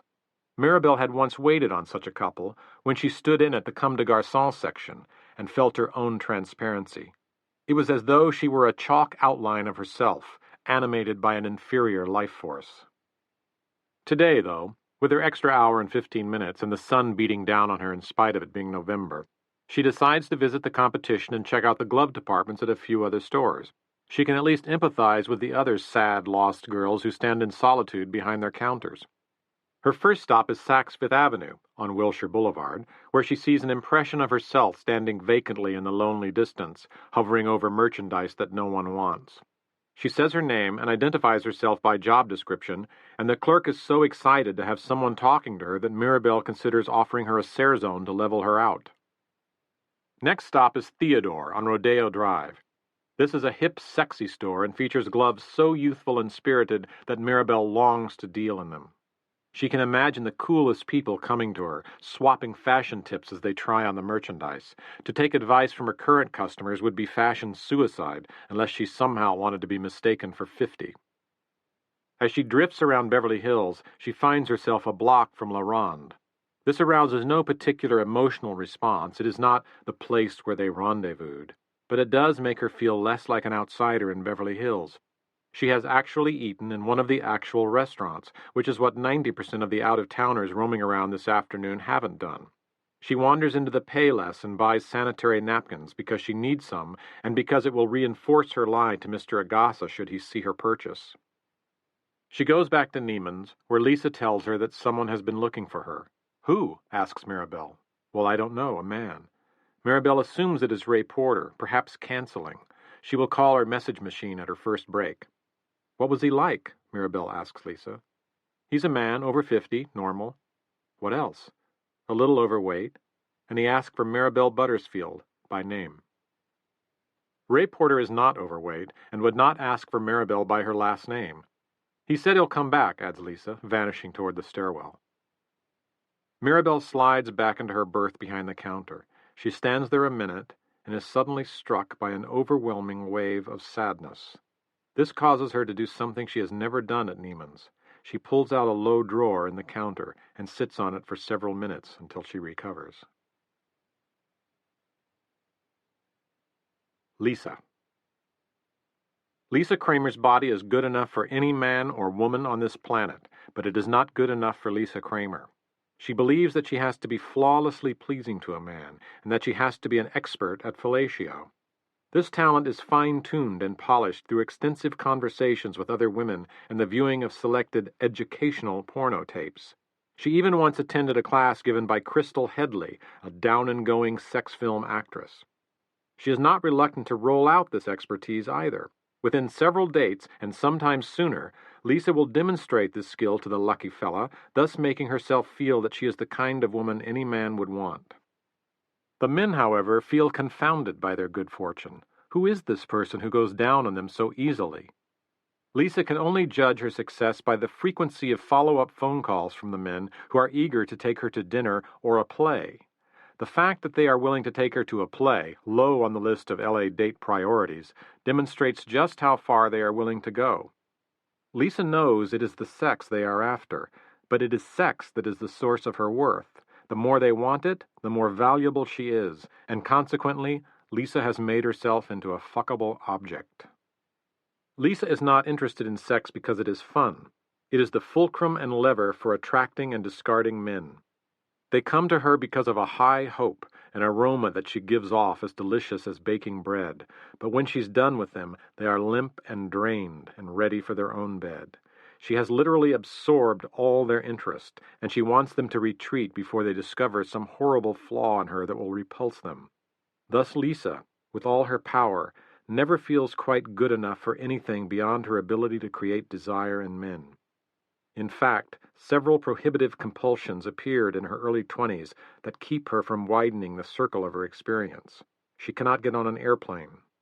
Fear of flying grips her so intensely that she has forever banished air travel as a possibility. She also cannot ingest any medicine of any kind, not aspirin, not antibiotics, not even a Tums, for fear of losing her mind. And she can never, ever be alone without worrying that she will suddenly die. Lisa has developed a taste for Mr. Ray Porter, even though she has never met him. There is simply a problem that he has selected Mirabelle and not her as his arbitrary object of desire, and Lisa is sure that once he lays eyes on her, correct thinking will occur. Lisa cannot imagine Mirabelle being an expert sex partner. Of course, Mirabelle's lack of advanced training might be exactly why Ray Porter wants her, but this reasoning is way beyond Lisa, because she has no idea that her own sovereignty could be usurped by 1 square inch of Mirabelle's skin glimpsed under a starched blouse.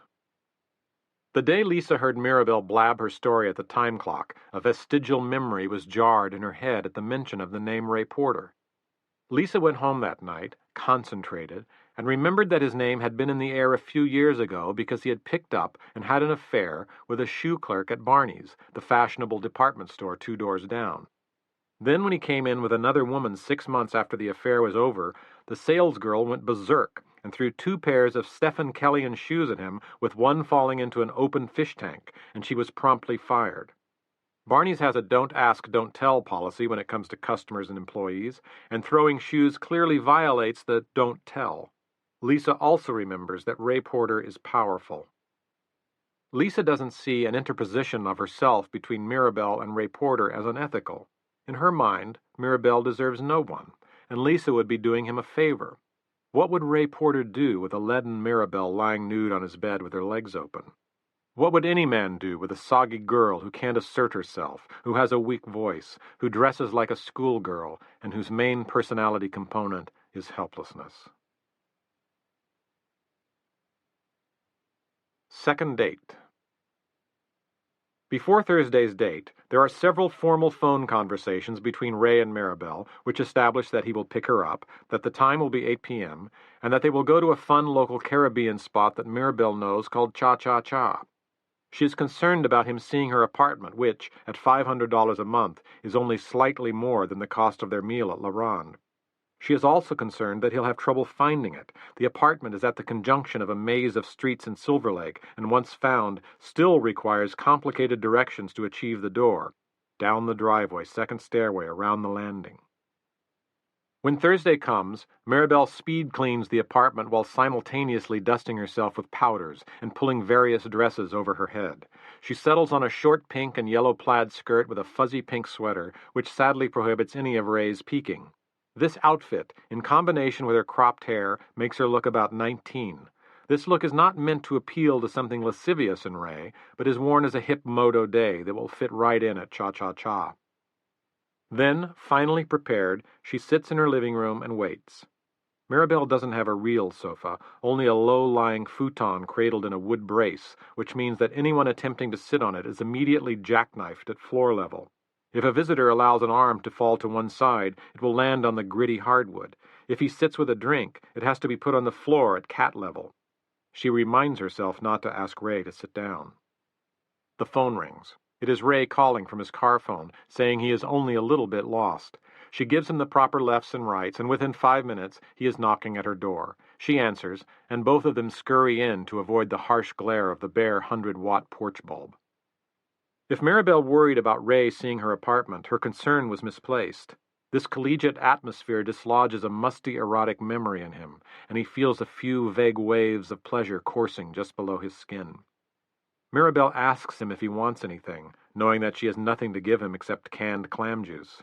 He declines, but wants to snoop around the apartment, and he pokes his nose into the kitchen, where he sees the college girl dish rack, and the college girl mismatched drinking glasses, and the college girl cat box.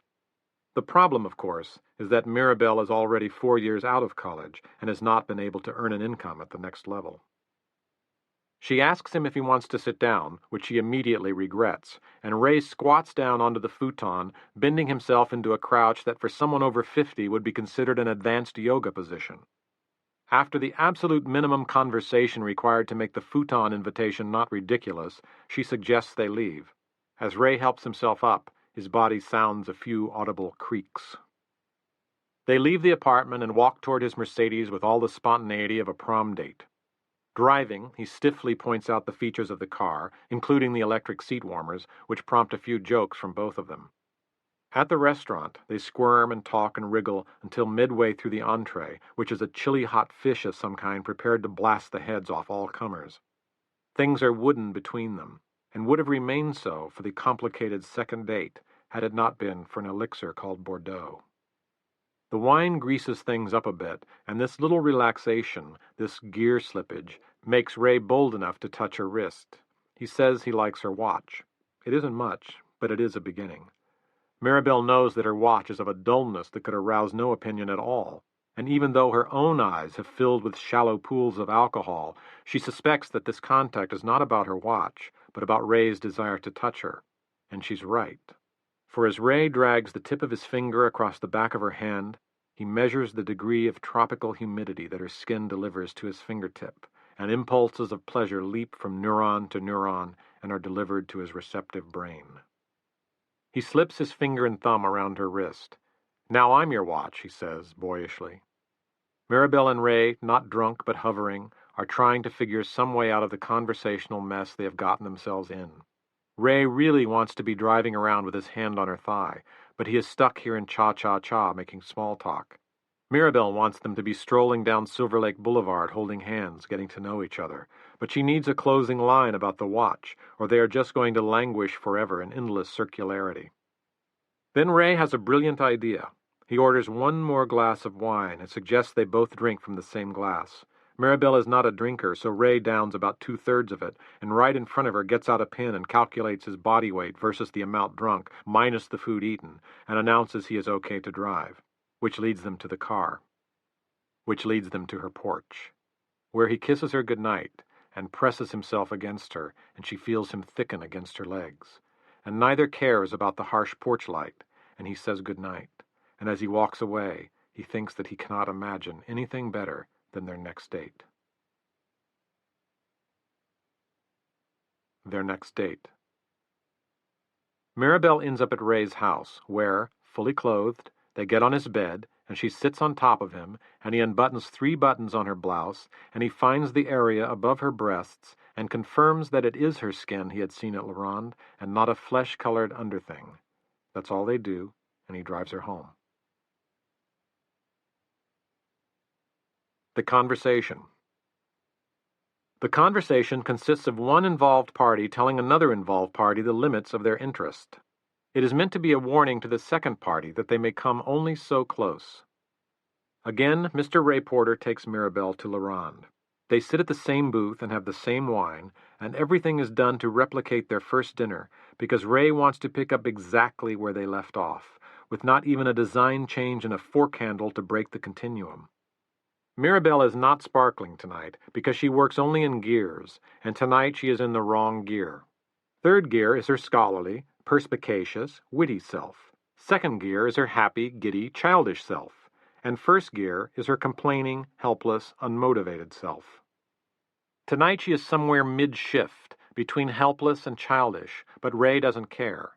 Ray doesn't care because tonight is the night as far as he is concerned, the night where everything is going to come off her, and Ray feels compelled to have the conversation. It is appropriate tonight because of Ray's fairness doctrine. Before the clothes come off, speeches must be made. I think I should tell you a few things. I don't think I'm ready for a real relationship right now. He says this not to Mirabelle but to the air, as though he is just discovering a truth about himself and accidentally speaking it aloud. Mirabelle answers, "You had a rough time with your divorce." Understanding, For Ray Porter, that is good. She absolutely knows that this will never be long-term. He goes on. But I love seeing you, and I want to keep seeing you. I do too, says Mirabelle. Mirabelle believes he has told her that he is bordering on falling in love with her, and Ray believes she understands that he isn't going to be anybody's boyfriend. I'm traveling too much right now, he says. In this sentence, he serves notice that he would like to come into town, sleep with her, and leave. Mirabelle believes that he is expressing frustration at having to leave town, and that he is trying to cut down on traveling. So what I'm saying is that we should be allowed to keep our options open if that's okay with you. At this point, Ray believes he has told her that in spite of what could be about to happen tonight, they are still going to see other people. Mirabelle believes that after he cuts down on his traveling, they will see if they should get married or just go steady. So now they have had the conversation. What neither of them understands is that these conversations are meaningless. They are meaningless to the sayer, and they are meaningless to the hearer. The sayer believes they are heard, and the hearer believes they are never said. Men, women, dogs, and cats, these words are never heard. They chat through dinner, and then Ray asks her if she would like to come to his house, and she says yes. Sexual intercourse. With one switch, the lighting in Ray's house goes from post office to jazz nightclub. He starts fantasizing about events that are only moments away. His hours of being with Mirabelle and not having her are about to give way to unrestricted passage. The memory of her sitting on top of him when he gave a slight squeeze of her breasts through layers of clothing crystallizes his desire and causes it to crackle. Ray is lured on not simply because he is a guy and she is a girl. It is just that Mirabelle's body, as he will soon discover, is his absolute aphrodisiac. His intuition sensed it, led him to the fourth floor, and has been reinforced with every whiff and accidental touch. He deduced it from the sight of her, and from the density of her hair and the length of her fingers, and from the phosphorus underglow of her skin. And tonight he will feel the beginning of an addiction that he cannot break, the endless push and pull of an intoxication that he suspects he should avoid, but cannot resist. He puts both hands on the sides of her neck, but she stiffens. She says it makes her nervous. This takes a bit of undoing, and he breaks from her, makes a few irrelevant comments, and resumes. They get on the bed and dally, a mesh of buttons and buckles and shoes clashing and gnashing. This time he buries his face in her neck and draws in his breath, inhaling her natural perfume. This gets the appropriate response. A few clothes are removed. They are relaxed. They are not on a straight path to intercourse, as they take talking breaks, joking breaks, adjusting the music breaks. Things intensify, then ebb, then reheat. After a few minutes with Ray exploring the landscape of her bare stomach, he takes a bathroom break and disappears through a doorway. Mirabelle stands up and methodically takes off all her clothes. Then she lies face down on the bed and smiles to herself, because Mirabelle knows she is revealing her most secret and singular asset. Mirabelle's body is not extravagant. It does not flirt or call out, and that causes men who care about drama to shop elsewhere.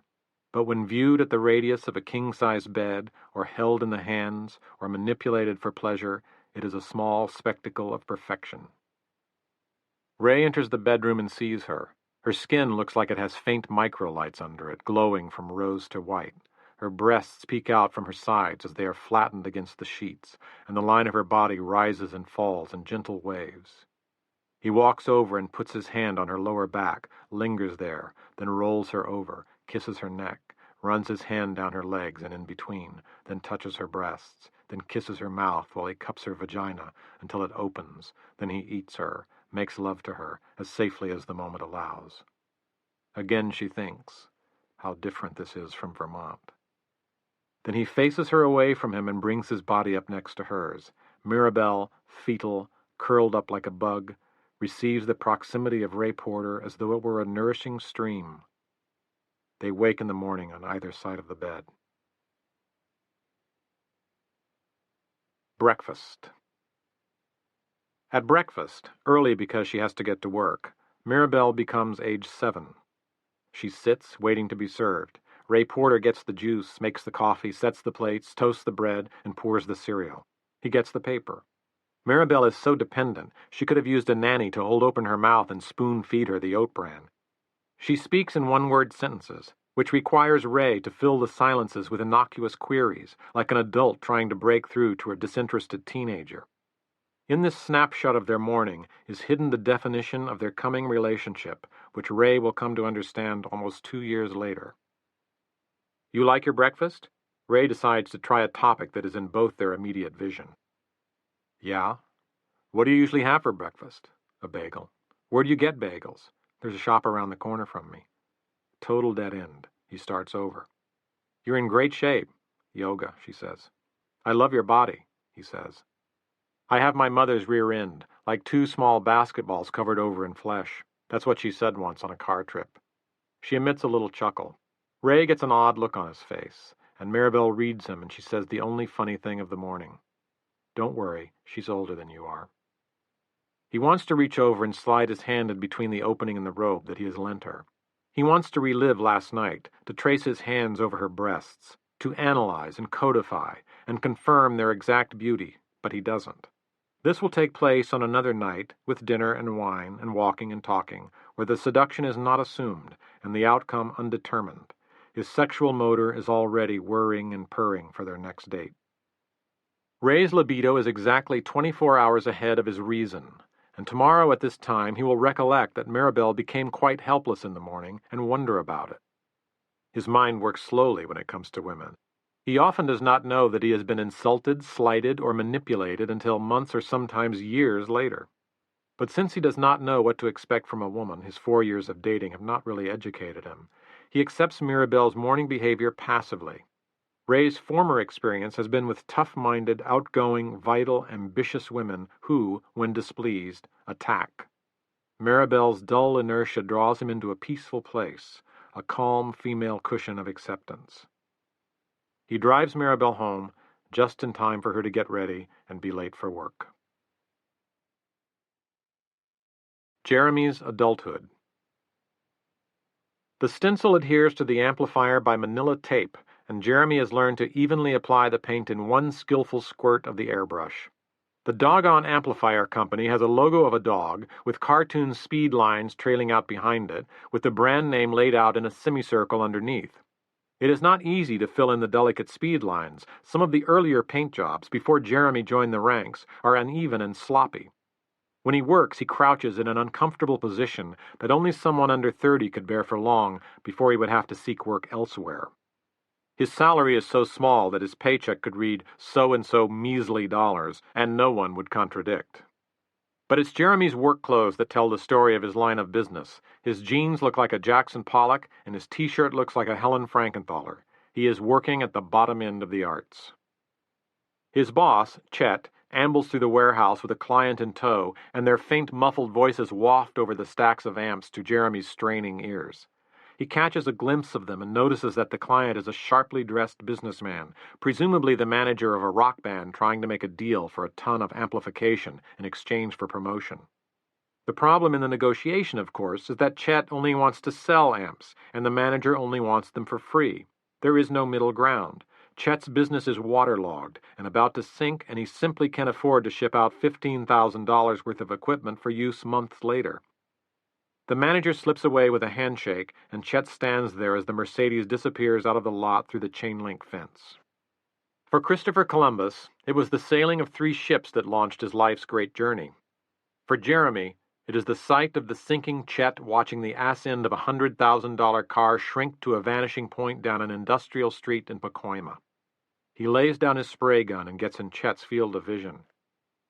You know what I was thinking? What was that? Chet barely replies.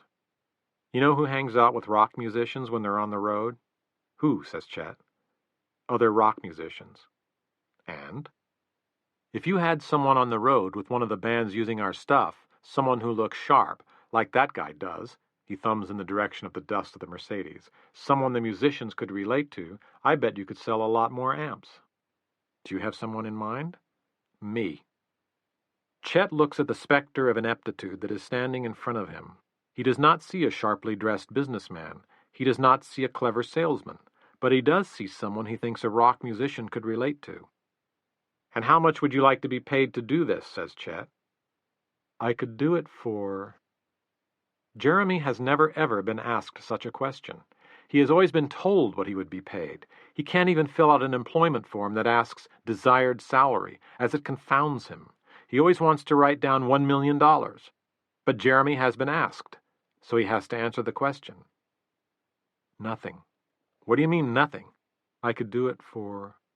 Jeremy has heard only one financial phrase in his life, and he opens and closes every door in his memory bank until he finds it. A finder's fee. And what would you find, says Chet. Bands to use the amps. And if another band starts using the amps because of a band I got to use the amps, I'd like a finder's fee for them, too. And then hastily adds, of $500. Chet can't see any reason not to take Jeremy up on his proposal. After all, it's a kind of commission basis, an Avon calling of rock and roll. Since a set of amps can cost $15,000, it would be easy to shoot $500 Jeremy's way. He doesn't see any problem in finding a new stenciler. In fact, his nephew is just out of high school and is looking for a job in the arts. Jeremy, overestimating his own value, is thinking the exact opposite. I hope he doesn't realize he's going to have to find someone else to stencil. Chet accepts the offer, but does have to lay out some cash, $222 for Jeremy to buy a new suit. Jeremy is enterprising enough to stretch the dough into an extra pair of pants so he won't look like a carbon copy of himself day after day. He then spends $5 on a copy of GQ for his road Bible on dressing, and finds cool ways to manipulate his own 6 shirts into a weekly wardrobe. On the road, he learns to scan newsstands and surreptitiously tear pages out of magazines with ideas for style. Jeremy's first gig is with the only professional band currently using doggone amplifiers, Auger. Auger has scored some success with a one-shot hit record, and Jeremy offers to accompany them for free in exchange for on-the-road amp repair. He will travel on their bus and bunk with a roadie. His real mission, of course, is to convince some other band, somewhere else, that he is a genius acoustician who has developed the ultimate amplifier, and that doggone amps are the only amps that any hip band can possibly consider. 3 days before Thanksgiving, he boards Auger's auxiliary bus for a 60-city road trip, starting in Barstow, California, heading toward New Jersey, and 90 days later, in a masterpiece of illogical routing, ending in Solvang, California. Thanksgiving. Ray and Mirabelle's subsequent date, after the night of their consummation, is as good as the first, but Ray will be out of town on Thanksgiving, so Mirabelle is forced to rely on her unreliable friends. She speaks to Loki and Del Rey several days before, who say they are going to a backyard feast in West Hollywood, but they don't know the address yet and will call her when they get it so she can come. Several days before, she lays out her clothes for the occasion so she won't accidentally wear them too soon and have nothing to wear on the big day. Mirabelle's real ache comes from not being with her family, but it is either Thanksgiving or Christmas, and Christmas is the better and longer stretch during which to get away. Because of her unimportance to Neiman's, she swings it so she can get a full 5 days off, assisted by a big lie that her brother's psychiatrist is going on vacation and the whole family is needed during the holidays to keep him straight. Mirabelle delivers this plaint to Mr. Agassa with a slight cry in her voice that says she is about to break down in tears. The genuine sympathy Mr. Agassa shows for Mirabelle's perfectly healthy brother embarrasses her, especially when he volunteers several book titles that link good mental health with exercise, forcing Mirabelle to dutifully write them down and file them in her purse. On Thanksgiving morning, Mirabelle wakes with dread. She worries that there might be no call from Loki or Del Rey, which wouldn't be the first time they'd let her down and not thought twice about it. She can't dump them as friends because she absolutely needs even the slipshod companionship they give her. They are also her only source of party info, as she has been ostracized as a loner by the Neiman's girls. She waits till 10 a.m. to make calls to them both, leaving messages on their machines, asking for the address of the Thanksgiving dinner. At this point, Mirabelle foresees a disastrous day ahead of her unless one of these two flakes calls her with the address. First, she has no cash. Second, even if she did, she knows that everything is shut tight on Thanksgiving, except the classic diner that she would have to dig out of the Yellow Pages and perhaps drive to downtown L.A. to find. She opens her refrigerator and sees a styrofoam box containing a skimpy half sandwich she had rescued uneaten from a lunch 2 days ago. Horrified, her brown irises narrow in on this leftover, which she sees as her potential Thanksgiving dinner. She goes for a walk on the vacant, empty street in front of her house, hoping when she returns to see a flashing red light on her answering machine. There is absolutely nothing stirring in the short blocks around her house. She can hear activity, the slam of a car door, voices chatting, a dog barking, but these sounds are distant and disembodied. She passes the schoolyard near her apartment and hears the clanking of a chain swinging in the breeze against a metal pole. She sees not a person. By the time she angles her way back and up the stairs to her apartment, it is noon. From across the room, she can read that the light is not flashing, is not signaling an end to her worry. She goes back outside and repeats her 30-minute walk. This time she calculates. She calculates the time it will take for Loki or Del Rey, once they retrieve the message, to actually call her. Once home, they will probably play the message within the first 10 minutes of arrival. There might be other messages on their machines to return. There might be other things to do. This means that it will be a half hour from the playback to her phone call. Mirabelle knows that her walk is just a half hour long, and using a calculus discerned from Ray Porter, figures that there is going to be no new call on her machine when she gets back. So she takes a sideways turn and extends her walk by 10 minutes. When she gets home, she jiggles the door open and sees, out of the corner of her eye, not wanting to betray to herself her own anxiousness, the red light of her machine blinking at her in syncopation. She waits a minute before playback, occupying herself with a made-up kitchen chore. It is Jeremy calling from the road, vaguely wishing her a happy Thanksgiving and simultaneously canceling out the thoughtfulness of his call by boasting that he's using the phone for free. Mirabelle sits on her futon, knees to her chest, and sinks her head over. Her foot taps impatiently on the floor as the clock ticks over. First an hour before the party is to start, then an hour after the party is to start, then it rolls upward to 4 p.m., when darkness begins to creep around the edges of her windows. She gets out her drawing paraphernalia, and during the next hour fills in a background of oily black and leaves the eerie, floating, nude image of herself in white relief. The phone rings. Any call will be good on this deadly day.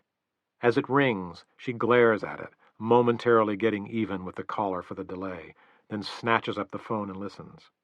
"Hi, what are you doing?" It's Ray Porter. "Nothing." "Are you going somewhere for Thanksgiving?" "Yes." "Can you cancel it?" says Ray. "I can try." She amazes herself with this answer. "Where are you?" "Right now I'm in Seattle, but I can be there in 3.5 hours. Ray has felt at 4 p.m. what Jeremy once felt at midnight, the desire to be swimming in Mirabelle, except that the distance is shorter from Seattle to Los Angeles than it is from Jeremy's to Mirabelle's, when two people want exactly the same thing. Ray has a plane standing by at a mere $9,000, and by the time she has hung up the phone, he is out the door. In the hours between the phone call and Ray's arrival, Mirabelle's body chemistry changes hourly, and sometimes a flash picture of deepest love coming her way bursts upon her consciousness. Mr. Ray Porter, 28,000 feet up, sees her two bright pink nipples resting on top of her cushiony flesh. But as diverse as these two images are, somewhere in ethereal space they align, and Ray and Mirabelle are in love on Thanksgiving Day.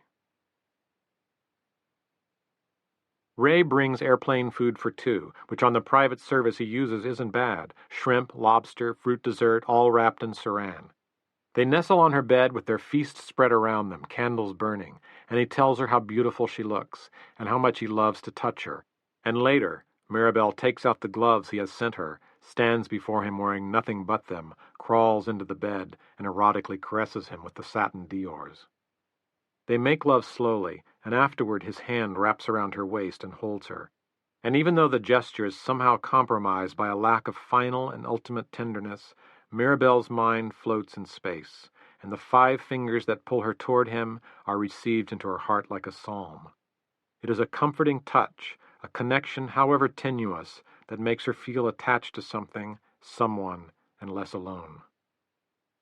Later, as the millionaire lies next to her in the too small bed in the too small room, with one arm around Mirabelle and a cat lying on his chest, they talk back and forth in small packets of conversation.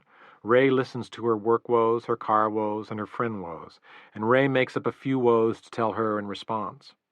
They talk back and forth, but their conversation is second in importance to the contact of his hand on her shoulder. "Holidays can be tough on single people. I generally don't like them," says Ray. "Bad for me too," says Mirabelle. "Christmas, Thanksgiving, All bad, agrees Mirabelle. Halloween I hate, says Ray. Oh, I like Halloween. How can you like Halloween? You have to figure out what to dress up as, and if you don't, you're a killjoy, says Ray.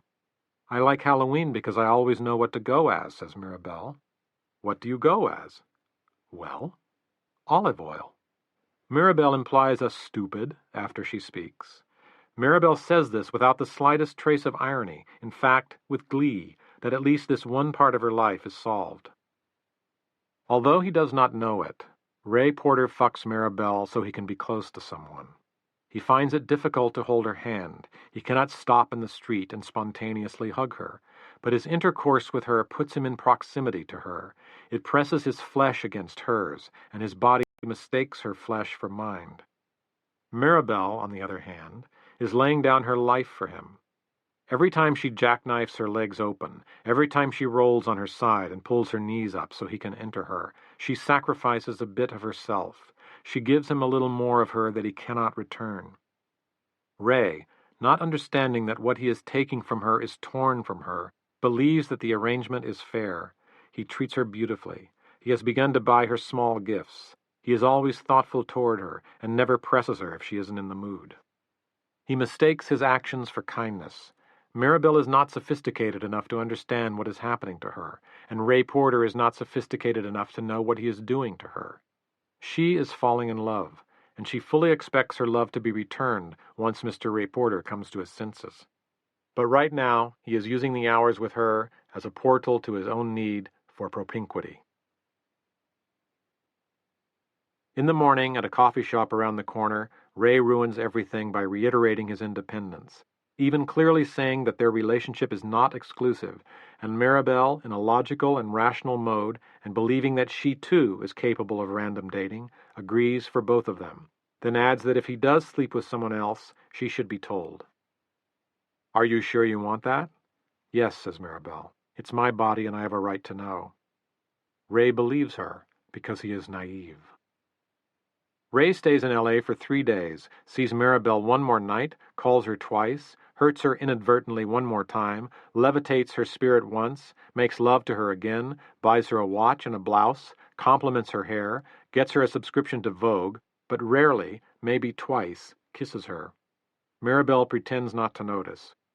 When Monday finally comes, she goes to work, passing the perfume girls with confidence, inspired by the undeniable evidence that someone is interested in her. Visitor. Can I take you to lunch? Mirabelle stands at her post, and before her is a man in his mid-50s, a bit overweight, with short cropped hair and dressed like someone who never thought one way or another about dressing in his life. Everything he wears is in the wrong fabrics for a Neiman's devotee. His belt is not leather, his shoes are catalog bought. A pork pie hat sits atop his head. He wears a synthetic palm tree shirt, cotton pants, and well broken-in work boots. You're Mirabelle Buttersfield? Yes. I'm Carter Dobbs. I'm looking for your father. Mirabelle and Carter sit at the Time Clock Cafe. This time, her admirer, Tom, is missing from the tableau, but most of the regulars move in and out of their spots as though an unseen movie director has yelled, "Places, everybody." A few minutes into the conversation, and Mirabelle knows why this man does not belong, nor care to belong, in the matrix of Beverly Hills. I was in Vietnam with your father. I have been trying to locate him with this address. He slides a paper toward her over the metal tabletop. Mirabelle sees that it's her home address, which has remained unchanged in 28 years. I've written him, but I never get a response, he says. Does he know you? Asks Mirabelle. He knows me well. There's never been a problem between us, but he won't answer me. Why not? I think I know why, but it's personal, and I'm guessing he needs to talk to me. Well, says Mirabelle, that's our address. I don't know why he won't get in touch with you, but Are you going to see him? Carter interrupts. Yes, I'm going to see him at Christmas. I can give him your card, whatever you want. Thanks. It's the ones that don't call back that need to talk the most. It was so long ago.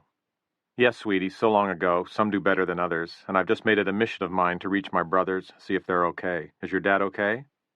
Not always. Mirabelle tries to size up Carter. She has seen his type in Vermont, although Carter is clearly not from Vermont, with his Midwest non-accent, flavored occasionally with a subtle drawl. Well-mannered, kind, moral, like her father. Except that Carter Dobbs wants to talk. Mirabelle's father, Dan Buttersfield, has never spoken to her about one emotional thing. She is kept in the dark about family secrets. She has never seen him angry. She has never been told about Vietnam.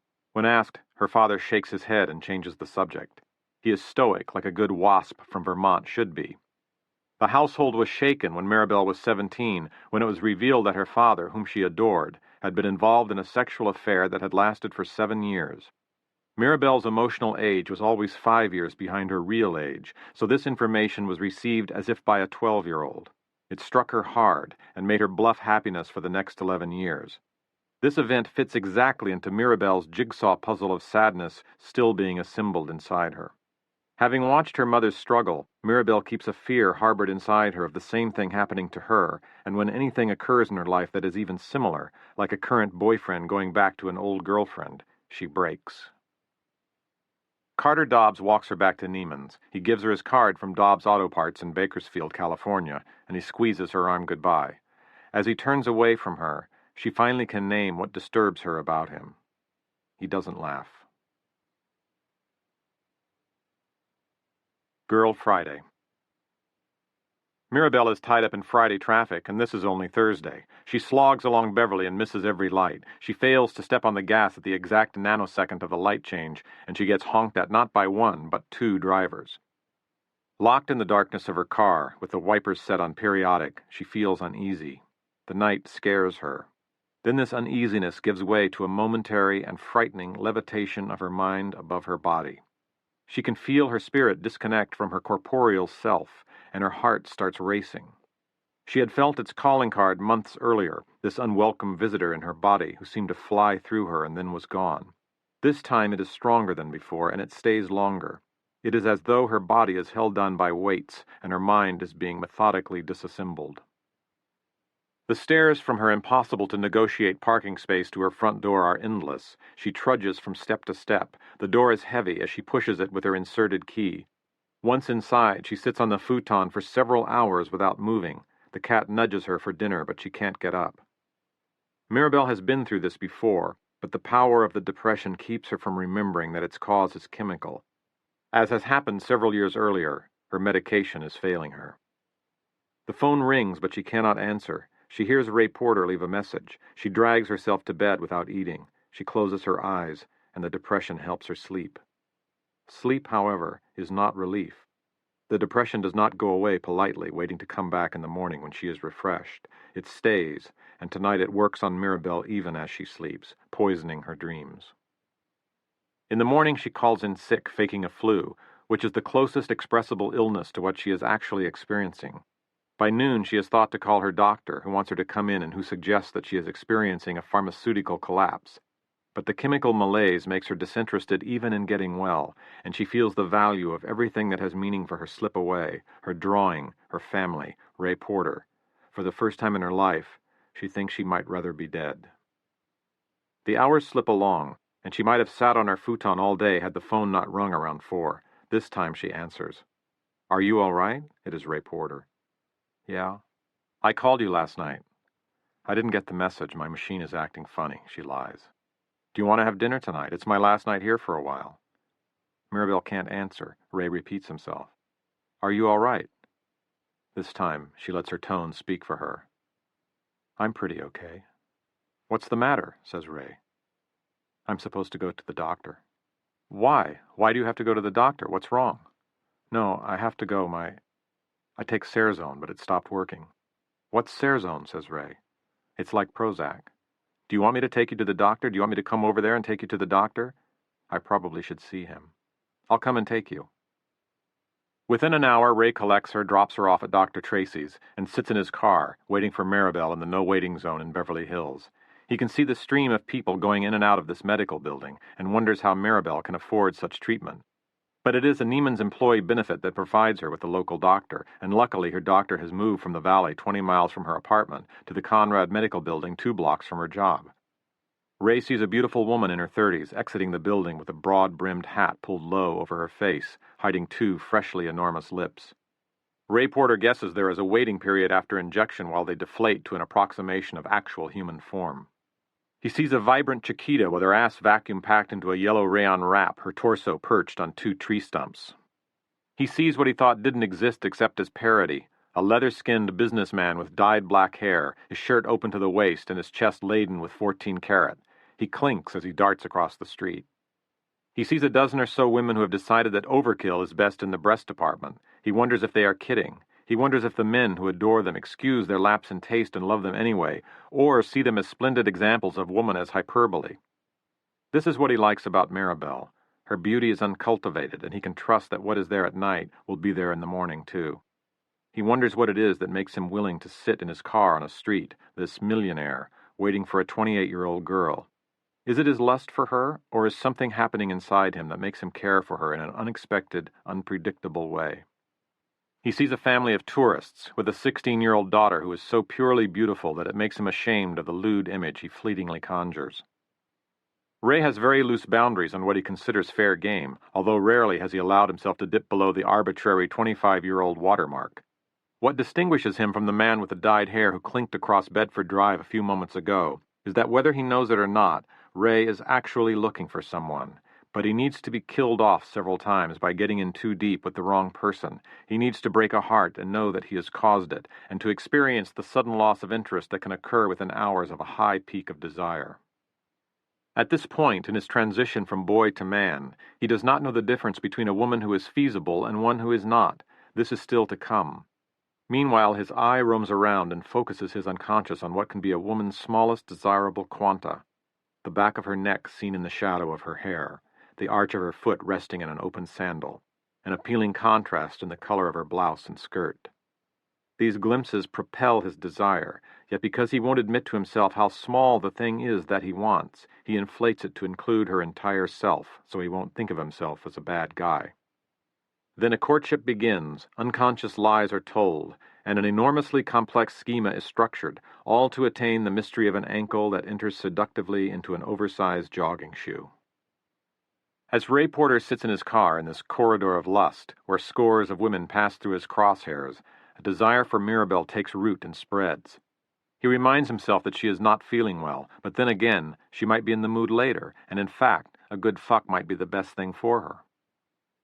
Mirabelle emerges from the Conrad Medical Building with a prescription-sized sheet of paper in her hand, comes over to his car, and explains through the lowered window that she will go across the street to the pharmacy to fill it.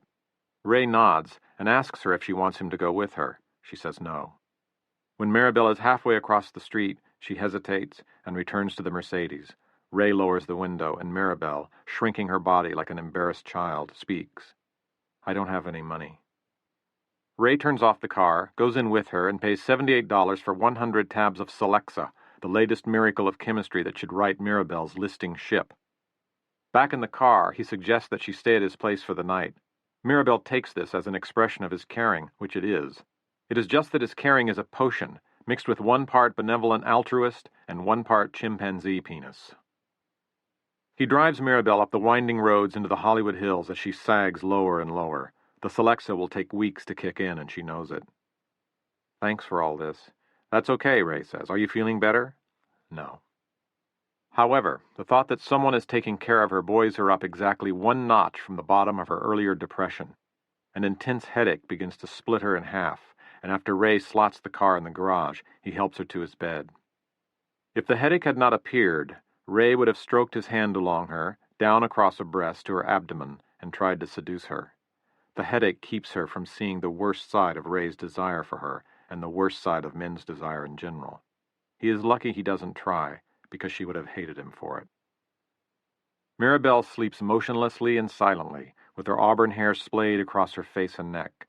Ray lies next to her, flipping the TV channels with the volume set to whisper, doing a crossword, looking at her, sometimes wondering if now would be the time to wake her up for her all-important sexual cure.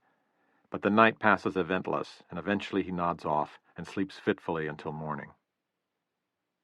Breakfast is the same as usual, only this time Mirabelle's inactivity makes sense. She is ill. Ray is leaving town for 10 days, and he carefully takes her home and waits while she assembles herself for her day at Habitat. Mirabelle begins to motivate herself toward cure, and she knows physical activity will be good for her. "Are you going to be okay?" "Yeah." He hugs her tightly with his palms squarely on her sturdy back, then backs out with a wave and a goodbye. Mirabelle vacantly labors at Habitat, lifting and hauling sheetrock and occasionally putting on a giddy face for her co-workers that hides nothing. She declines to go out for a beer even though one of the volunteers is flirting with her. In her depression, she has accidentally put on the perfect outfit for driving Mirabelle watchers wild. The exact right khaki shorts with the exact right t-shirt with the exact right surface tension. Ray calls her that night to check in on her. She is feeling ever so slightly better, even if only from the placebo effect of one pill, and being freed, at least for the weekend, from the monotony of the glove department. Still, she sits essentially motionless through Monday morning, separated from suicidal thoughts by only a thin veneer. She struggles all weekend to keep it from cracking. Weeks later, Mirabelle doesn't know if she is feeling better naturally or because the Celexa is working. It feels like a natural lift, and she wonders if she needs the pills at all. But she isn't stupid, and she recalls hearing that this is a common feeling, so she keeps taking the pills daily. Vermont. Christmas is approaching, and she is making plans for travel to Vermont. She will leave on one of the worst flights imaginable, the red-eye to New York on Christmas Eve, connecting to Montpelier on a commuter flight at 8 a.m. on Christmas Day, and then take a bus 150 miles to home. Ray gives her the cost of the ticket east as he figures Christmas is going to strain Mirabelle's budget and why not help her. He also slips her an extra $250 so she won't be a pauper in front of her friends. She already knows what she is going to give Ray for Christmas, the nude drawing she made of herself the night of her Thanksgiving despair, in which she is suspended in black space. And he knows what he is going to give her, a hand-picked blouse from Armani, which he bought for her knowing she would be absolutely crazy about it. Mirabelle begins the nightmare of holiday travel with a phone call from Ray wishing her well and a black sedan he sent to take her to the airport. Even flying at these inhuman hours, the sedan is the last sanctuary of calm before the holiday crowds engulf her. After several hours, the 747 to New York stinks from the perspiration of 400 passengers being rocked and rolled in the uneasy Christmas air. She transfers at JFK and finds herself aboard a prop plane that sits on the runway a full hour before takeoff. On descent to Montpelier, the plane bounces through a snowstorm and scares even the pilot. Mirabelle has to comfort the 26-year-old 6'4" footballer who sits next to her, who quakes with every engine downshift and every crank of the flaps. Mirabelle herself is not nervous. It just doesn't occur to her that the plane can do anything but land, and she alternates between soothing the athlete next to her and reading a book. By morning, after retrieving her luggage without help and hauling it to a shuttle that takes her to the bus station, she looks like a college student bound for home or a ragamuffin. The bus, warm and cold at the same time, heads through the light snow. The riders are equally divided. Some of them are like Mirabelle, exhausted travelers who had bumpy naps on interminable night flights, while the others are wide-awake conversationalists on the first leg of their exciting Christmas journey. When the bus pulls into Dutton at 11:30 a.m., Mirabelle can see her older brother Ken standing inside the depot, wearing a bright red parka the size of an oil barrel. They say quick hellos as she runs from the bus to the car wearing her skimpy L.A. jacket. The freezing wind tells her that she has been in L.A. too long. Her brother shifts the lime green Volkswagen into gear and mutters a "hey kiddo," and then drives about 5 miles an hour on the icy roads. Ken is a policeman with an uncanny knack for tracking down criminals in his small town, mainly because he knows everyone and has a sixth sense for adolescents who might be headed in the wrong direction. She feels deep affection for her brother, although this has never once translated into an honest conversation. She asks him how Mom and Dad are, and he answers truthfully, which is that they are unchanged. Unchanged means this: Mom cannot imagine in this world that Mirabelle is having sex, and Dad ignores the subject entirely. Even though Mirabelle is 28 years old, her status as a child in the house has never changed. Father to daughter, daughter to mother, the relationships are frozen in time. And it is this containment she felt 9 years ago that squeezed Mirabelle out of the house and into California, where she could start digging in fresh dirt for her real personality. California doesn't matter, though, once she walks through her parents' door. Moderation in all things, including success. Her dad supports his family well, but has not succeeded past that. The house is small and paper-thin. They have 2 old cars, but currently her father is on a rampage of relative success selling home products a la Amway. The extra income means a few things are being refurbished, and a plastic sheet covers the entire roof of the house, waiting for dry weather so it can be repaired. Catherine and Dan have been married for 35 years, and the stoic construct of their relationship has been broken only once, when Dan revealed his 7-year affair with a neighbor. Catherine collapsed, then fought, then resurrected the marriage with a quiet power and sophistication that she had not shown at any other time in her life or has ever shown again. The one who was broken, who did not recover, who did not understand, and who saw the image of her father crack and shatter, was Mirabelle. Mirabelle did not know how to rebound from this betrayal, and Dan did not know that while he was cheating on his wife, he was cheating on his daughter too. But she still needed to be loved by this man who had committed the unspeakable, and the push-pull she felt toward her father confused and stunted her. Even before this episode, Mirabelle had feared her father, but she could never remember why. She does remember a shift in his manner, sometime after he returned from the war. She remembers a loving, even jovial man who became sullen and removed, and whom she learned to be cautious around. With quiet pervading the house, Mirabelle would retire to her room and read, thus beginning a lifelong relationship with books. But now that is years ago. Now her father is much more congenial, as though something has softened, as though his resolve to be unreachable has eroded with time. "So how you doing out there?" Her father sits in the easiest chair in the living room, and Mirabelle sits on the sofa, verging on relaxed. "I'm fine. I'm still working at Neiman's." "How's your art coming along?" Dan never sees her endeavors in art as frivolous, and as much as is possible for him, gets it. "I'm drawing, Daddy. I've even sold some." "Really, that's great. That's just great. What do they sell for?"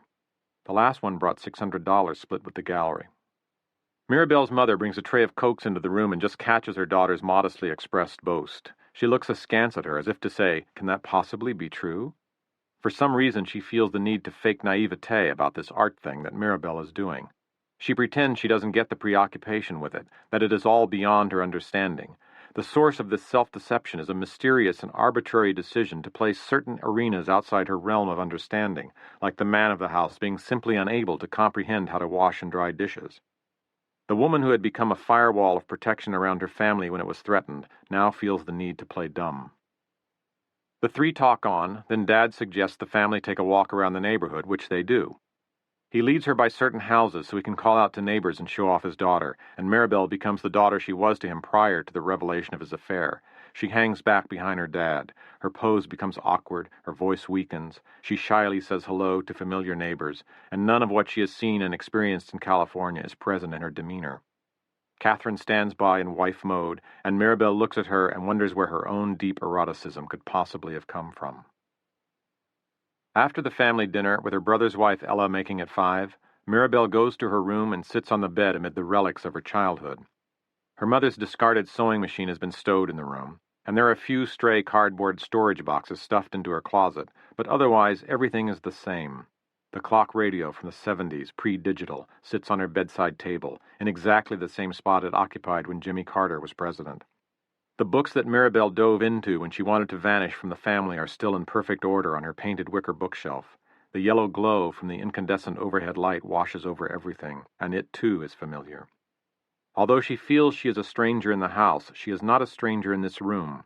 This room is her own, and it is the only place where she knows exactly who she is and whom she is fighting against, and she would like to remain in it forever. She opens one of the storage boxes, cardboard drawers and cardboard chests, and she sees piles of old tax forms, long past any purpose of being saved, a few ledgers, and some rolled-up Christmas wrapping. She kneels down, brushing dust off the floor, and slides open the lower drawer, a folded sweater and more financial flotsam. She sees an array of photos tucked inside another antique ledger. She picks it up, and the photos spill onto the bottom of the box. She sifts through them and sees Christmas pictures of herself at 5 years old, writing on her father's neck. He is all smiles and clowning. Her brother is nearby with a space weapon, and Mom is probably taking the picture. But the mystery for Mirabelle is, what happened? Why did her father stop loving her? Mirabelle lies on her back holding the photos like a gin hand. Each one is a ticket to the past. Each reveals a moment, not only in the faces, but in the furniture and other objects in the background. She remembers that rocker. She remembers that magazine. She remembers the porcelain souvenir from Monticello. She stares into these photos, enters them. She knows that even though the same people and the same furniture are outside her door, the photo cannot be recreated, reposed, and snapped again, not without reaching through time. Everything is present but untouchable. This melancholy stays with her until sleep, and she loves being held by it, but she cannot figure out why these photos are so powerful beyond their obvious nostalgic tug. The next day, she and her dad take a walk in the woods. In Vermont, no matter which direction you go, you end up in the woods, so they go straight out their own backyard. The snow is crunchy and manageable. Mirabelle wears her mom's parka, which makes her look like someone has inflated her. Dad is all man in a furry vest and plaid shirt and lambskin jacket. After the "how's mom" discussion in which little is said and nothing is answered, Mirabelle produces from her pocket the photographs and hands them to him. "I found these last night, remember these?" She laughs as she presents them to indicate their harmlessness. After reaching clumsily for his glasses, which are inconveniently stashed under layers of insulation, Dan looks at the photos. Uh-huh. This is not the response Mirabelle is looking for. She had hoped for a smile or chuckle or flicker of some memory of pleasure. "We were giggly," probes Mirabelle. "Yeah, it looks like we were having a lot of fun." He hands the photos back to her. She cringes at his disconnection from the events in the pictures. Mirabelle suddenly knows why the photos have such a powerful effect on her. She wants to be there again. She wants to be in the photographs, before Easter, before the shift in his personality. She wants to be hoisted onto her dad's shoulders the way she was as a child. She wants to trust him and be trusted by him, enough that he would share his secrets with her. "These were taken right when you came back from Vietnam, weren't they?" Mirabelle has tried to open this door before. Today his response is the same as always. "Not sure, yeah, I guess." The air bites them as Mirabelle and her father continue to walk. Then, coming to a clearing in the snowy forest, they grind to an uncomfortable halt. Mirabelle pushes a hand deeper in her pocket and fingers the card given to her by Carter Dobbs. The distance from the house gives her courage, and she thinks now is the time. "There's a man trying to reach you," says Mirabelle. "He says he knows you." She offers him the card. Taking it, he pauses in the chilling snow and looks at it, saying nothing. "Do you know him?" Mirabelle asks. He hands the card back to her. "I know him." And the conversation is over. But she had noticed something. When he was holding the card, he took his thumb and traced it over the name. And when he did so, he was powerfully distant from where he is now, in this snow, with his daughter, in the woods, in his backyard, in Vermont. Her mother leaves the house to go babysit for her 3-year-old grandchild. Mirabelle goes to her room after watching several hours of television with her now monosyllabic dad. The house is quiet, and she angles the shade on her bedside lamp and browses some of the books of her youth. Little Women, Joe's Boys, Little Min, Jane Eyre, The Little Princess, Secret Garden, The Happy Hollisters, Nancy Drew, Agatha Christie, Judy Blume, Are You There, God? It's Me, Margaret, Deanie, starring Sally J. Friedman as herself. But something catches her ear. Something. The sound of a cat or an injured animal in the far distance. But her mind keeps recalculating the data, inching the source of the sound closer than the outdoors. This wail, these moans, are coming from inside the house. Wearing her bunny slippers, a gift last Christmas from an aunt who underestimated Mirabelle's age by 15 years, she opens the door to her room and steps out into the hall. She does not need to walk far to know that the sounds, which she has now identified as sobbing, are coming from her father, who is behind the closed door of his bedroom. She stands frozen like a deer with bunny feet, then guides the slippers backward into her room noiselessly. She shuts her door without making a sound, as she had done one night 21 years ago after hearing the same cries coming from the same room. The moaning is stopped, and now the house is quiet. Mirabelle sits in her armchair and sees her parka, which has tumbled off the foot of her bed and onto the floor. She retrieves Carter Dobbs' business card. She approaches her parents' bedroom and lays the tiny business card up against the doorway. Then she quietly slides her way back to her own room. 6 months pass unnoticed as Ray and Mirabelle live in a temporary and poorly constructed heaven, with him flying in and out, visiting her, taking her to fine restaurants, then back to his place, sometimes sleeping with her, sometimes not. Sometimes he takes her home and says goodnight. She does not like sex when she has her period. When she feels depressed, sex can sometimes leave her sullen, so during these times there is an awkward domesticity while they wait it out. He takes note of her use of expressions that linger from her adolescence, lazy bones, sleepyhead, early bird, and is alternately amused and annoyed by them. A toothbrush is set aside for her. Since his house is closer to Neiman's, she often stays the night with him, bringing an overlarge purse stuffed with a change of clothes so she can go directly to work from his house. When he fantasizes about sex, he thinks of her and no one else. Ray shows up one day on Mirabelle's message machine, saying he is in town and inviting her to an event in New York next month, and yes, she'll need a dress, so let's go shopping. He takes her to Beverly Hills on one of her floating days off, and they spend an erotic day shopping at Prada for something suitable. Ray glimpses her changing behind the flimsy screens, and when they get home, she tries on the dress, and then he fucks it right off her. Over the next several days, Mirabelle plans the trip, makes arrangements to get off work, and silently counts the days until takeoff. June. Ray Porter can't believe how much she is crying, and he wishes he could take back what he has told her. But the letter is in her hand, just barely, and she looks away from it as she drops it onto the bed. She tilts her head down and sobs like a child. He had written the letter because he wanted to say it succinctly. He didn't want to stammer or mollify it. He didn't want to change direction in the middle of a sentence and retract what he was about to tell her because of a vulnerable look in her eye. But she wanted to know. She had asked to know, and she seemed to have meant it. So he handed her the letter in person as they sat in his bedroom at the beginning of the evening, which quickly came to a close hours before it normally would have. Dear Mirabelle, I suppose the only way to say it is to say it. I slept with someone.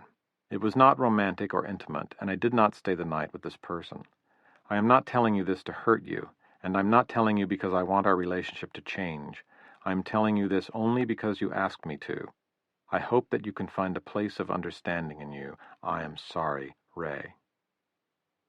With Mirabelle turned away from him, he takes the letter and quickly slides it into a drawer so she won't have to look at the tangible evidence of what he has done. The letter represents such an awful thing to her, and Ray does right by disappearing it.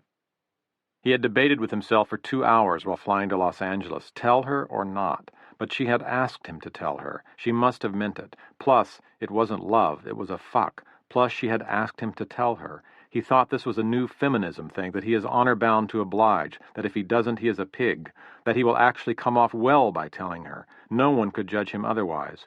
But whatever his thought process was, whatever he told himself was the right thing to do, was false, because his logic is not based in any understanding of her heart, and he continues to misread her.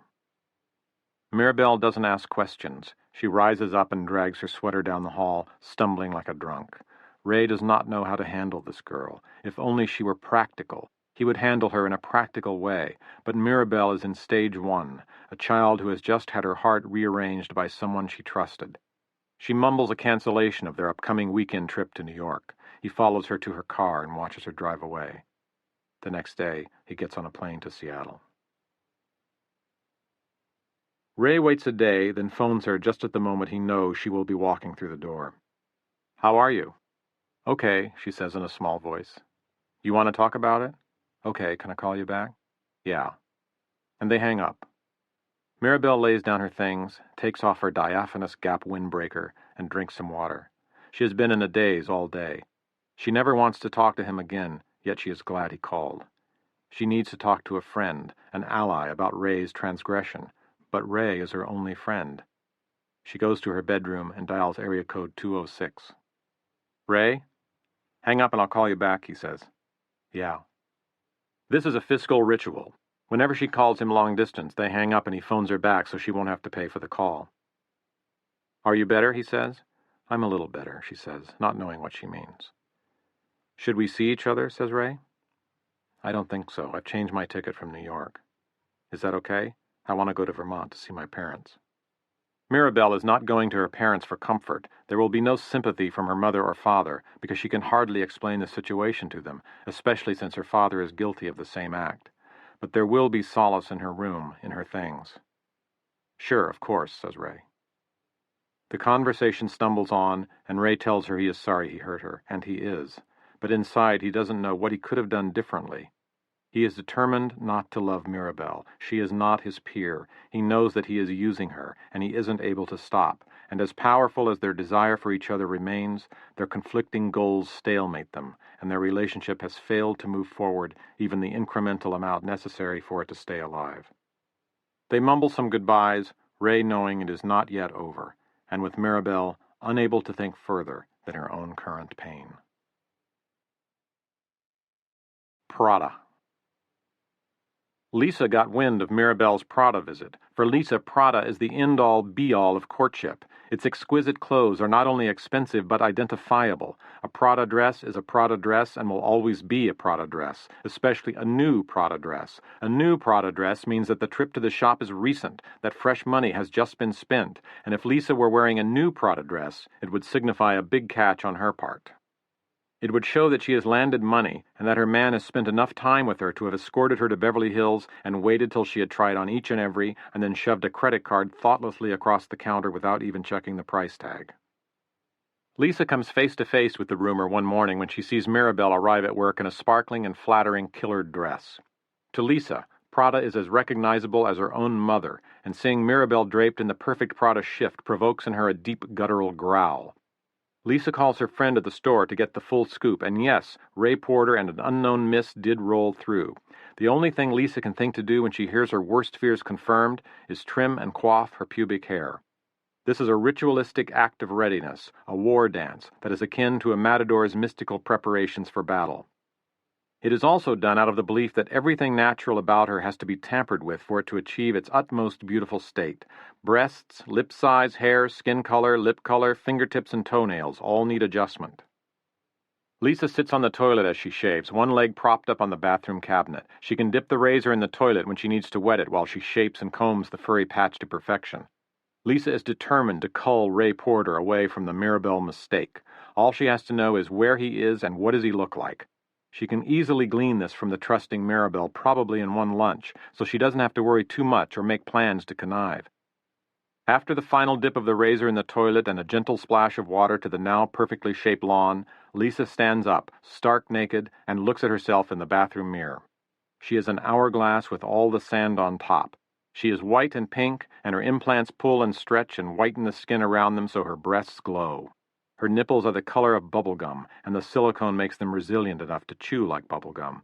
And now, between her legs, is the nicest little piece of property west of Texas. Mirabelle had told her parents that she was going to New York, so when she calls them and tells them she will be coming to Vermont instead, there is some explaining to do, but she bluffs her way through it, and since her parents never ask too many questions anyway, they are not aware that she can barely hold herself together. On her arrival in Vermont, Mirabelle puts on an Academy Award face. She actually manages to appear cheery, though she occasionally retreats into her room to let the gloom from her losses with Ray Porter seep from her pores. She roams aimlessly through the house and sees on her father's desk the business card she had given him, significantly moved from the bedroom. She wonders if he has made the call that she hoped he would make. 28 hours into her awful weekend, the phone rings and she picks it up. It is Ray Porter calling from New York. There are awkward how are yous. Then, as he approaches his reason for calling, Ray softens his voice, giving the impression that he is leaning into her. He intones his questions so apologetically it nearly brings them both to tears. Why don't you come to New York? Mirabelle wants to be there in spite of her ache, and there is no hesitation in her yes, as much as she tries to imply it. She has shown him that she is hurt, and now it is over. She wants to be in New York City and not in Vermont. Mirabelle tells her mother that she is leaving today. What on earth for? I'm meeting Ray. Mirabelle's mom and dad know that she is seeing someone named Ray Porter, but they pretend their daughter's relationship is somehow chaste. This, of course, requires incredible manipulations of reality and enormous blocks and blind spots. Mirabelle, to her mother and father, is simply not sleeping with anyone. Oh, that'll be nice for you, her mother says simply. At this point, Mirabelle could have turned on her heels, and nothing more would have been said, ever. But 10,319 days have passed since her birth, and today, for some reason, explicable only by the calculation of the stress of lying multiplied by 28 years, Mirabelle adds one small truth. I'll be staying with him if you need to reach me. Catherine continues scrubbing the same plate for the next few moments. In a hotel? Yes, says Mirabelle, and then, just for good measure, but don't worry, Mom, I'm on the pill. Well, says Catherine. Well, she says again. Catherine rubs the plate, then in a modulation of voice so loaded with meaning that only Meryl Streep could duplicate it more than once, adds one more, well. With perfect theatrical timing, her dad walks through the kitchen door, and she tells him the same thing all over again, just to feel the same rush of power one more time. But there is no clamor. Instead, everyone sits on their churning feelings, and Dan quickly changes the subject, flips on the TV, and is then absorbed by it. New York. She catches a plane that day and meets Ray Porter in New York at dusk. Mirabelle doesn't have her Prada dress with her, but her quick instinct for clothes prevails, and with an authoritative sweep through Emporio Armani assisted by a contrite Ray, who can't wait to atone by pushing wads of money across the countertop, she ends up swathed in a shimmering Armani silver dress that equals the Prada, and that night they head off to a dinner for $1,500.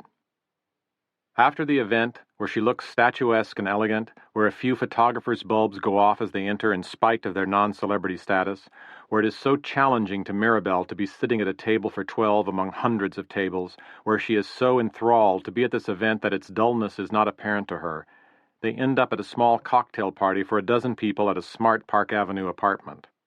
This group gathers in a wood-paneled library where several Picassos look quizzically down on them. There are white-haired men older than Ray. There are sharp, young, saber-toothed up-and-comers who have just cracked 30. There are also tough businesswomen whose sexuality has somehow been packed away and left in a drawer somewhere and then, as an afterthought, stuck back on themselves and worn like a power tie. They are a smart, agile-minded group, but they are not sure what to make of Mirabelle, who sits in the middle of them like a flower. She is the only one wearing anything lighter than dark blue. Unlike them, her white skin is a gift, rather than the result of being bleached under neon all day. Mirabelle speaks quietly and to individuals only. When someone finally asks her what she does, she says she is an artist. This leads to a discussion among the aficionados about current art prices that excludes Mirabelle from the rest of the conversation. As the evening loosens, confounding the normal progress of a party, the conversations gel into one, and the topic, rather than jumping wildly from politics to schools for kids to the latest medical treatments, also gels into one, and the topic is lying. They all admit that without it, their daily work cannot be done. In fact, someone says, lying is so fundamental to his existence that it has ceased to be lying at all and has transmogrified into a variant of truth. However, several of them admit that they never lie, and everyone in the room knows it's because they have become so rich that lying has become unnecessary and pointless. Their wealth insulates them even from lawsuits. All points of view are duly expressed, with nothing new forthcoming, but with nods and asides and overlaps. This rapid exchange gives the appearance of an interesting conversation, but one whose actual content is flat, dull, and drunken. That is, until Mirabelle speaks. Mirabelle, sober as an angel, fearlessly breaks into the chatter midstream. I think for a lie to be effective it must have 3 essential qualities. The booming voices of the men fade and the trebles of the women trail off. Ray Porter quietly worries inside. "And what are those?" says a voice. "First, it must be partially true. Second, it must make the hearer feel sorry for you.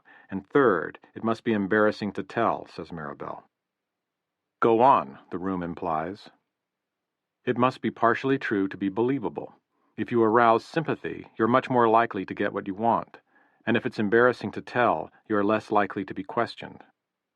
As an example, Mirabelle breaks down her lie to Mr. Agassa. She explains that the partially true part is that she did sometimes need to go to the doctor. She then made him feel sorry for her because she was in pain.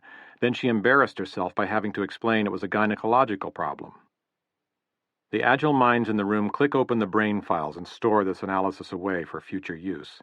Ray Porter, meanwhile, is tilted momentarily 1 centimeter off axis, and for the first time in almost a year, wonders if it is not he, but Mirabelle, who is determining the exact nature and character of their relationship.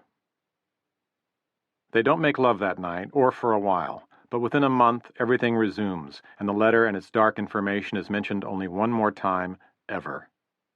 Mirabelle tells Ray that if something similar happens again, it is better left unsaid.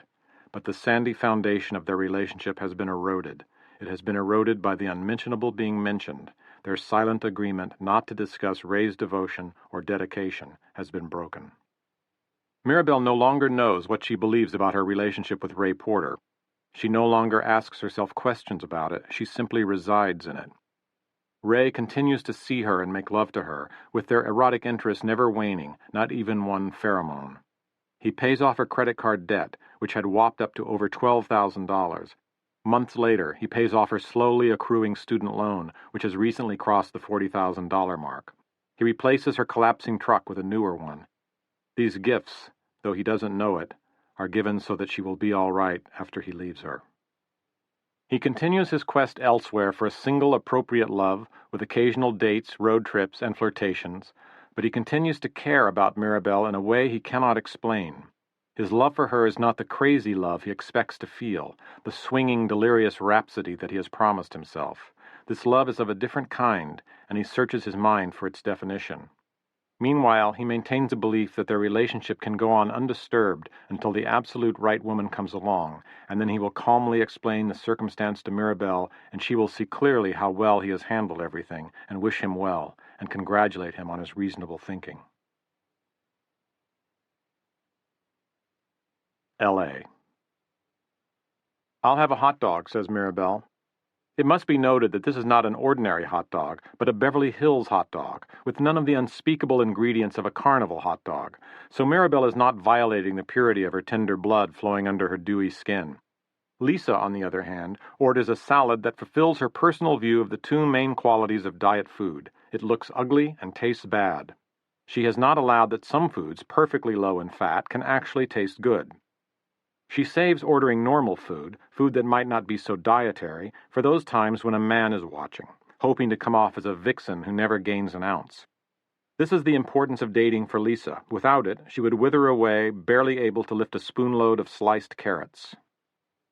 Lisa and Mirabelle sit outside as usual, under the California sun on a perfect 80-degree July day. "So how's your love life?" Lisa knows that her real inquiry is 20 questions away on the list, and should better start circling the topic early. "It's fine. He doesn't live here, right?" "He lives in Seattle." "That must be hard." "It's okay. We get to see each other once, sometimes twice a week, sometimes more or less." Then Mirabelle, oblivious to undercurrents and thinking that Lisa might have an interest outside Rodeo Drive, says, "Have you ever read Idols of Perversity?" This question passes through Lisa like a cosmic ray. No effect. Mirabelle then does a neat and tricky little analysis of her favorite book, while Lisa handles her disinterest by staring in Mirabelle's face and dreaming of makeup. As Mirabelle winds down, and as her break recedes into the land of lost lunch hours, Lisa pushes hard. "When do you get to see him next?" Mirabelle never, ever would betray any personal information about Ray Porter, even his name, though in this case the fully briefed Lisa already knows it. But in her excitement she does tell Lisa that she will see him next week. "We're going to the Richer opening at Rinaldo Gallery." Mirabelle assumes Lisa will be there already, as no one who attends anything ever at the Rinaldo Gallery would miss the next event. In a clear instant, Lisa sees herself wrangle Ray away from Mirabelle, and with a simple toss of her lasso, utterly make him hers. Collapse. Ray Porter's quest for the right woman is not going well because he is living in the wrong eternal city. He is still in the city of his youth, where women in their 20s frolic like bunnies and speak in high tones and cajole him and panic him. He still believes that here he will find a china-skinned intellectual who will dazzle him with a wild laugh and a sense of life. A bridge is being built in his subconscious. The bridge is to span from this eternal city to a very different eternal city. This new city is where his true heart will live, a heart that bears the marks of his experience, that knows how and whom to love. But the bridge is several powerful and painful experiences away from being finished, and right now he sits in his Seattle house with a woman he has no idea he isn't interested in. Christy Richards is 35 and a fashion designer of some local note. She has a saucy body that, given the right astrological moment and an exactly measured dose of Cabernet, can arouse Ray's memory of adolescent backseat conquests. And as Christy sits across from him at his dinner for two, which has been prepared and delivered to the candlelit table by a nearly invisible chef, all the essential ingredients of lust converge on him. As he rotates her body in his mind so he can see it from all sides, Christy drones on about Seattle fashion. "But I want windows, because without windows you're a rack designer. I have an overweight design that sells well, but no store is going to put an overweight design in their window. They want to bury them in the basement." And she talks on, sometimes mentioning a recognizable fashion name as she continues to drink and pour, finally coming to the dregs of the Cabernet, with Ray hiding his enthusiasm for getting her steaming drunk, casually opening another bottle and filling her glass. But by the end of dinner, Christy starts talking with a slur, a big slur, and Ray begins to wonder if he has perhaps shoveled a few too many drinks her way. He takes her outside for some refrigerated Seattle air, which he thinks will do her good. It does her good, but not him, as now she is energized with oxygen and ready to forego the foreplay, which at this point Ray Porter needs desperately if he is going to do what a man's got to do. She then drags him to his bedroom, which he has been in before, but only on a polite host-guided tour. The lights are already dim, and she kneels down before him and tugs at his belt buckle with the words, "I'm gonna suck your dick." Well, all right, thinks Ray. Christy fumbles unsuccessfully with the incredibly simple pantshook, then falls flat on her face with a kerplunk. On his wheat-colored carpet, she looks like a drunken Christina's World by Andrew Wyeth, except instead of the longing look toward the homestead, she is trying to focus her eyes on anything that will stay still. She brings her face to within 1 foot of the bed leg and gamely crosses and uncrosses her eyes, hoping to bring the swirling images into one. Ray knows he is in the wrong place at the wrong time, even if it is his own house. He knows he shouldn't be doing this. He knows that the days of these parenthetical women appearing in his life sentence are coming to a close. He helps her up and walks her down the hallway to the living room, where he props her on the sofa, shoveling pillows under both arms so she won't fall over. He looks into her eyes and says dumbly, "Can you drive?" He doesn't really say this to find out if she can drive, but to let her know it is time to go home. She, knowing her limits, shakes her head no, although Ray isn't sure if she means no or if she can no longer hold up her head. Ray can drive her home, but there is the car problem. Her car is parked outside, and if he drives her home, there will be the morning headache of taxicabs and meeting times. "You can stay here in the guest bedroom." One of Christy's eyelids droops lazily. "I want to stay with you." Ray is not amused with her. He firmly says no and takes her to the spare bedroom. She, stunned, sees the door close on her. Then she turns, sees the bed, and falls on it face first. Ray Porter sinks into his $1,000 sheets as if he were sliding into heaven. He is alone and happy about it, but he does worry that Christy will feel her way along the hallway and find him. His usual speedy calculations slow to molasses, and big, thick questions blob their way down his thought tunnel. How long does this go on? Why am I alone? Ray is asleep and dreaming of knocking. Knocking?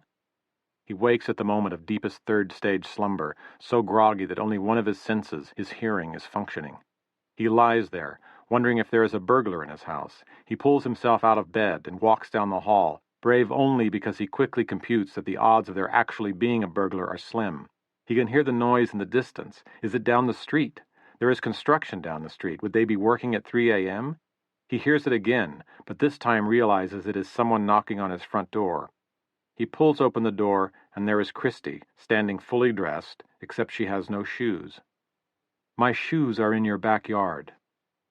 The only logical scenario is so illogical that he does not ask her what happened. She must have gone to the backyard, slipped off her shoes, decided to leave, left the house forgetting her car keys, and been forced to knock on the door rather than sleep outside, or something like that. He gets the shoes, bundles up Christy, who is underdressed for the chilly night, puts her in his car, and drives her the 11 miles to her home. The next day, he sends her flowers. Mirabelle puts on her pink argyle sweater and her pastel plaid short skirt to wear to the 5 p.m. Rouchet opening, and when she exits her car in the sheltered Beverly Hills parking lot, she looks like a rainbow refracted in the spray of a lawn sprinkler. At the far end of the lot, a car is being locked and a man steps away from it. In silhouette, he files a paper in his billfold. His suit tapers at the waist and his hair falls over his forehead. He starts to walk away, but Mirabelle is illuminated by the last remaining rays of yellow sunlight that stray into the garage, and she catches his eye. Then he says, "Mirabelle?" Mirabelle stops. "Yes?" "It's me, Jeremy." He approaches her at an angle, the light now raking across his face, and she can finally see him. Although he is the same person, this new Jeremy has nothing to do with the old Jeremy. It would take 3 old Jeremys to trade in for one new Jeremy, as the new Jeremy is the sleeker, better model, and with many desirable features. "It's so nice to see you again," he says. So nice to see you again, Mirabelle thinks. What is he talking about? This is not Jeremy lingo. Is she supposed to say, "So nice to see you again" back? It isn't particularly nice to see him again, but it isn't unpleasant either, and she is curious about him.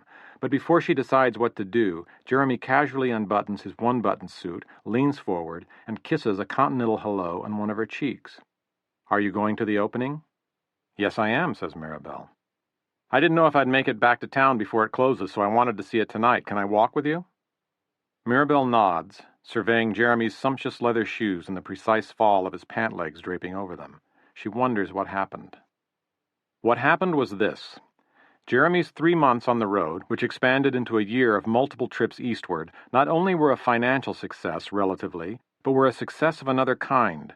Jeremy evolved from ape to man. After touring with Ajay for only a couple of weeks, Jeremy was invited to stay with him on their bus. After a gig, the bus would leave at around 1 a.m. and be driven 300 miles or so to the next stop. Usually, everyone on the bus would stay up a couple of hours, then retire to individual sleeping bunks with draw curtains that recalled a 1940s train, minus Ingrid Bergman.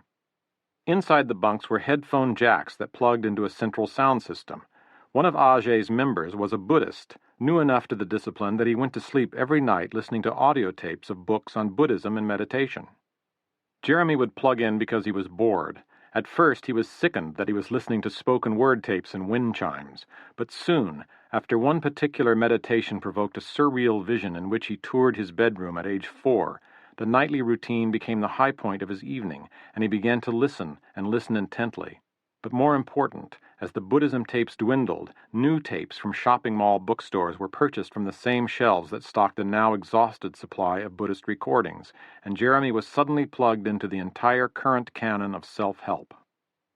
These books, listened to in the hypnotic rolling darkness of his Greyhound bunk, taught Jeremy about the self, inner and outer, Jungian archetypes, the male journey and rites of passage, the female journey and rites of passage, the care of the soul, and tantric sex. He got a heavy dose of relationship books, beginning with Men Are From Mars and ending with a parody book called Loving Someone Dumber Than You, Jeremy identifying with the you and not the dumber. As the bus rolled on through Kansas, Nebraska, Oklahoma, and Nevada, under a million stars undimmed by city lights, Jeremy had his consciousness raised, and therefore his life altered by accident. They walk across Santa Monica Boulevard, and Jeremy explains the success of his business and how he is back in L.A. looking for a place to set up larger manufacturing quarters for doggone amplifiers. As he walks with her, he picks up her hand and says, "You look great. You really do look great." This is what Lisa sees as she zeroes in on them from 50 yards the other side of the Ronaldo Gallery. A man in a well-cut new suit holding Mirabelle's hand as they walk up Bedford Drive, and she assumes Jeremy is Mr. Ray Porter. "Are you here alone?" Jeremy asks Mirabelle. "I'm meeting a friend." "Travel has left me friendless in L.A., says Jeremy as he opens the door for her and escorts her in. Lisa slips in behind them and statistically becomes, at the already crowded party, the only woman there with a lavender-perfumed cunt. 5 o'clock is early for a party, but not in L.A., where the average wake-up call is 7 a.m. Dinners are normally at 7:30 on the dot, which is perfect for a jet-lagged New Yorker who arrives and is eating at 10:30 his time. So this party is just starting to fill up, and many of the familiar faces are there. Artist Hero is there, with a date this time, but he remembers Mirabelle and calls her over. Jeremy separates from her and goes to the bar for a newly discovered favorite, soda water, cranberry juice, and vodka. Lisa views this as prime time and sidles next to him, overhears his order and asks for the same thing. She waits till the drinks are delivered, then moves her aromatic twat within striking distance. "Oh my God, I've never seen anyone else order one of these," says Lisa. And she is off and running. She laughs at everything Jeremy says, which is difficult because Jeremy is not by nature a funny person, but Lisa knows that finding him funny is essential to her conquest of him, and she therefore finds herself chuckling at even his most innocuous utterances, including several observations about the current political scene. When she realizes these comments are serious, Lisa has to abort a grin midway and quickly twist her face into her version of profound concentration. Her assault continues, cajoling, poking him a couple of times, coyly dipping her tongue in her drink. Then she looks over at Mirabelle and says how insulting it must be for Jeremy to have her chatting up some other guy when the one she came in with is so attractive. "I have a secret," she says. "I know who you are. I'm Lisa, by the way." Since we all live in our own worlds, Jeremy assumes that word of his exploits and success with amplifiers has reached the coast. He loves that an attractive redhead has been informed of his savvy entrepreneurship, so when she says, "Do you want to meet later for a drink?" he glances over at Mirabelle, which reinforces Lisa's erroneous belief, feeling unexpected regret that it was not she who had done the asking. But he gives Lisa a fact-finding once-over and says yes. Lisa laughs and flirts with him for another half hour, then ups the stakes. "Can you leave now?" she asks. "Yeah, sure." "What about Mirabelle?" says Lisa, feigning concern for another person. "I do what I want," replies Jeremy, never thinking to mention that they are not a couple. This comment releases a flood of estrogen into Lisa's bloodstream and has her dreaming of sex, babies, and a home in the valley. Jeremy doesn't understand Lisa's aggressiveness, but he doesn't need to, and neither does his recently elevated consciousness. There is no way the tranquil waters in which his brain floats so serenely can also calm two testicles of an unattached 27-year-old male. "Let me say goodbye to her," he says. Lisa almost, but not quite, feels embarrassed. "Okay, but I'll wait outside." At her apartment, which has been cleared of roommates by prearrangement, Jeremy gets the works from Lisa. He is shown the illustrated Kama Sutra of Lisa Kramer, Cosmetic Girl First Class, with additional notes contributed by a dozen how-to-fuck books, 2 radio psychologists, the gossip of 2 highly sexed girlfriends, articles in Cosmo, and an incredible instinct for arousing a man's superficial interest. He is slowly stripped and stripped for. He is levitated with oral hijinks, massaged and toyed with, rolled backward and masturbated, and finally finished off with a cosmic ejaculation while Lisa deep breathes and chants. Afterward, Lisa's belief that she has just blasted the head off Ray Porter is reinforced when she asks if she is better than Mirabelle, and Jeremy, who has no idea that he is not Ray Porter, has no choice but to nod yes. After a customary but brief period of forced cuddling, Jeremy rolls out of her apartment with Lisa's last words being, "Call me." While Lisa thinks she is giving him the works, Ray Porter arrives at the art party, scoops up Mirabelle, and takes her to dinner, where their familiar and bottomless lust asserts itself. Driving to his house, he reaches under her jacket and between the buttons of her dress, where he feels the spongy resilience of her breasts. At his house, they are destined to make love, but a conversation starts instead, a deadly, hurtful conversation that begins by Ray Porter casually reasserting his independence, talking to her like a friend who is in the know, as if she were his partner in finding someone else. "I was thinking of selling the house here, getting an apartment in New York. I love it there. Every time I land, I get a rush. There's a 4-bedroom I like that a friend is selling, big enough in case I ever meet someone." He says it, and there is a message in it, but its cruelty is not intended. Mirabelle tires. The speech, delivered as though it were an aside, drains her of momentum. Her arms dangle to her sides and she drops into a chair. She knows this. She knows everything already. She has heard this. Why does he have to reiterate, to remind her that this is nothing? She looks up at him and asks him a horrible question. "So are you just biding your time with me?" The answer is awful, and Ray doesn't say it. He doesn't say anything at all, just sits next to her. Mirabelle's mind blackens. The blackness is not a thought, but if it could be pressed into a thought, if a chemical from a dropper could be dripped onto it, causing its color and essence to become visible, it would take the shape of this sentence: "Why does no one want me?" He pulls her into him, her forehead on his shoulder. He knows that he loves her, but he cannot figure out in what way. So she sits there, her short fingernails digging into him, trying to hold on to something that will keep her together, that will keep her from flying apart in all directions. As she clutches him, she feels herself sinking into a cold, dark sea, and there seems no way out of it ever. The proximity of the man she has identified as her salvation makes it worse. He takes her to the bed, and she lies face down on the covers, and he rests his hand on the small of her back, occasionally stroking her. He tells her that she is beautiful, but Mirabelle cannot align this thought with his rejection of her. The next morning, Lisa picks up the ringing phone. "Hi, it's Jeremy." "Who?" says Lisa. "Jeremy." "Do I know you?" says Lisa. Jeremy jokes. "When do you really know someone?" Getting no laugh, he continues, "Jeremy, from last night." Lisa goes through the list of men she spoke to last night. None is named Jeremy, though sometimes men will find her and call her because they think they've made eye contact with her when they really haven't. Refresh me, Lisa says. Jeremy is dumbfounded at the possibility that all his exploits, all his catapulting, could be so quickly forgotten by morning. He continues, Me, Jeremy, I was at your place last night. We did it. Something all wrong dawns on Lisa. Oh, Ray! When Jeremy hears "Oh, Ray," he presumes it is slang or pig Latin or some contemporary expression of elation that has gotten by him, so he says it back. Oh, Ray! God, you were great last night, offers Lisa. Oh, Ray, says Jeremy. What? Says Lisa. Jeremy, involved in a conversation he can't follow, finally asks, Do you know who I am? Sure, you're Ray Porter. Who? Says Jeremy. Ray Porter from last night. Who's Ray Porter? You are. Then she adds, Aren't you?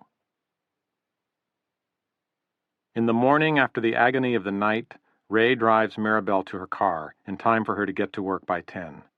He watches her walking stiffly away from him, overdressed for the morning, bearing her anguish so solitarily.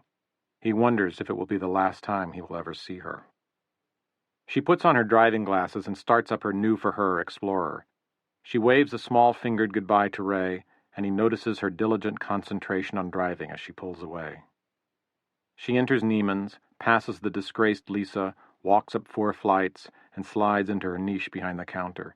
She stands there for the rest of the day, again stunned by an inexplicable world, her movements limited to those that her body has memorized. Ray and Mirabelle's relationship does not collapse that day. It subtly dwindles over the next 6 months.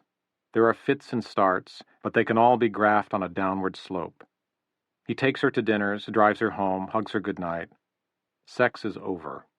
Sometimes she tells him he is wonderful, and he presses her closer to him. She accepts a date with a sports equipment rep, but she cannot offer him even the little bit required to keep him interested. Ray finally grasps that he is giving her nothing, and that he has to think for the both of them and separate from her. He pulls back, and she reflexively, protectively, does the same. For a while, Mirabelle believes there will be a moment when he will cave in and let himself love her, but eventually she lets the idea go. She hits bottom. She dwells in the muck for several months, not depressed exactly, but involved in a mourning that at first she thinks is for Ray, but soon realizes is for the loss of her old self. She is lying on her bed, day having passed into night without her ever getting up to turn on a lamp. She lights a candle in her darkened bedroom and is held in its tender illumination. Outside, sounds from surrounding apartments transition from dinner time to TV time to quiet time. Her depression has consumed all of its fuel. She is exhausted from doing nothing to heal herself. As the darkness and solitude surround her, she drifts into communication with her smartest self. She admits that her college days are over, that her excursion into Los Angeles was transitional, and that Ray Porter is a lost cause. It is morning, and Ray Porter's phone rings. Hi, it's me, says Mirabelle. Hang up, I'll call you back. No, that's okay, she says. Guess what? I'm going to move. There is a lilt in her voice that Ray is not used to hearing. From your apartment, says Ray? To San Francisco.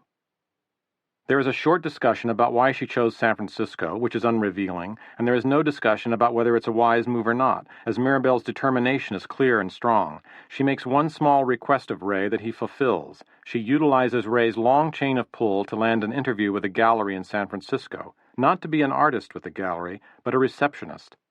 On Del Rey's ancient computer, she secures an apartment over the internet and also makes contact with 2 potential roommates. Within 3 weeks, she leaves Neiman's, whispers a goodbye to Los Angeles without looking back, and settles into a small flat in the Presidio district near the Golden Gate Bridge. Ray is surprised by her sudden movement, as she had seemed so frozen. Mirabelle still faces difficulties, but Ray finances her move and eases a situation that even with his aid reduces her bank account to a long string of zeros, put the decimal anywhere. Her new job as receptionist recreates the kind of tedium she endured at the glove counter, but at least she gets to be ambulatory, and the mean age of the customers is lower by 20 years. Another plus. The San Francisco art scene is livelier than the intermittent one in L.A. Every third night there's something going on somewhere, which she can either attend or pass on and curl up in her own bed. The gallery action puts her in the center of a glut of testosterone. Mirabelle is a ripe, relative virgin, and her romantic life starts badly. At an art opening, she meets an artist named Carlo who courts her for a month, fucks her several times, and leaves her cruelly.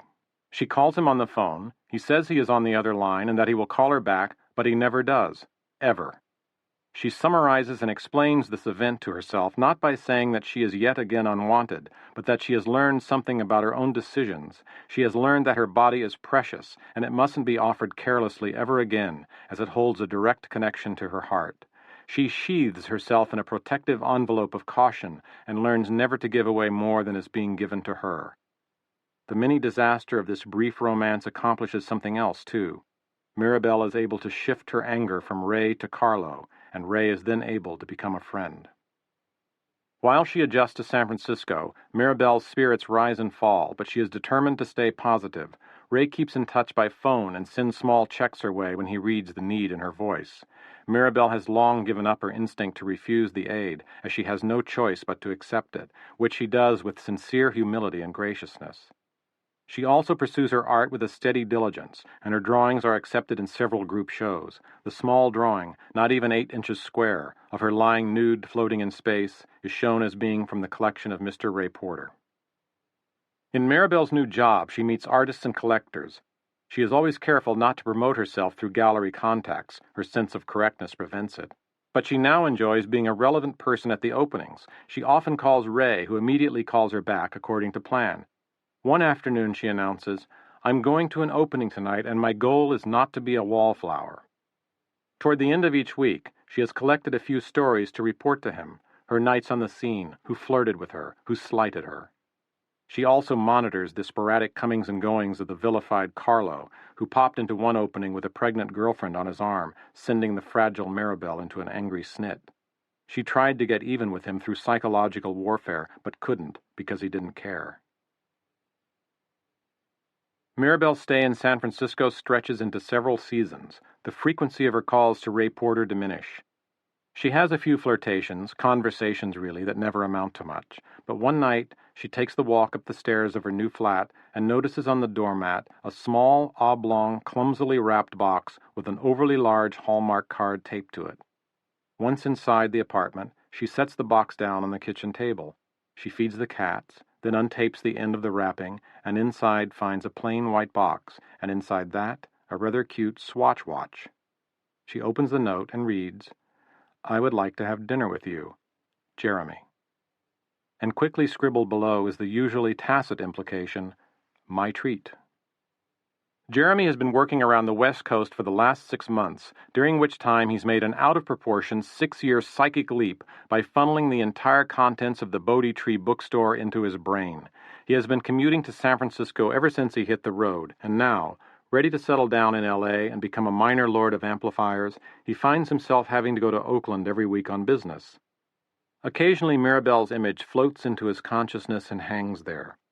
The image he sees is not from his early pathetic dates with her, but from his encounter with her in the parking lot on the night of the art party, because not until then had he matured enough to recognize her as something beautiful and something worth holding as an object of real desire. He's found her by calling her old number, then looking up the new number in a reverse directory on the internet to find her address.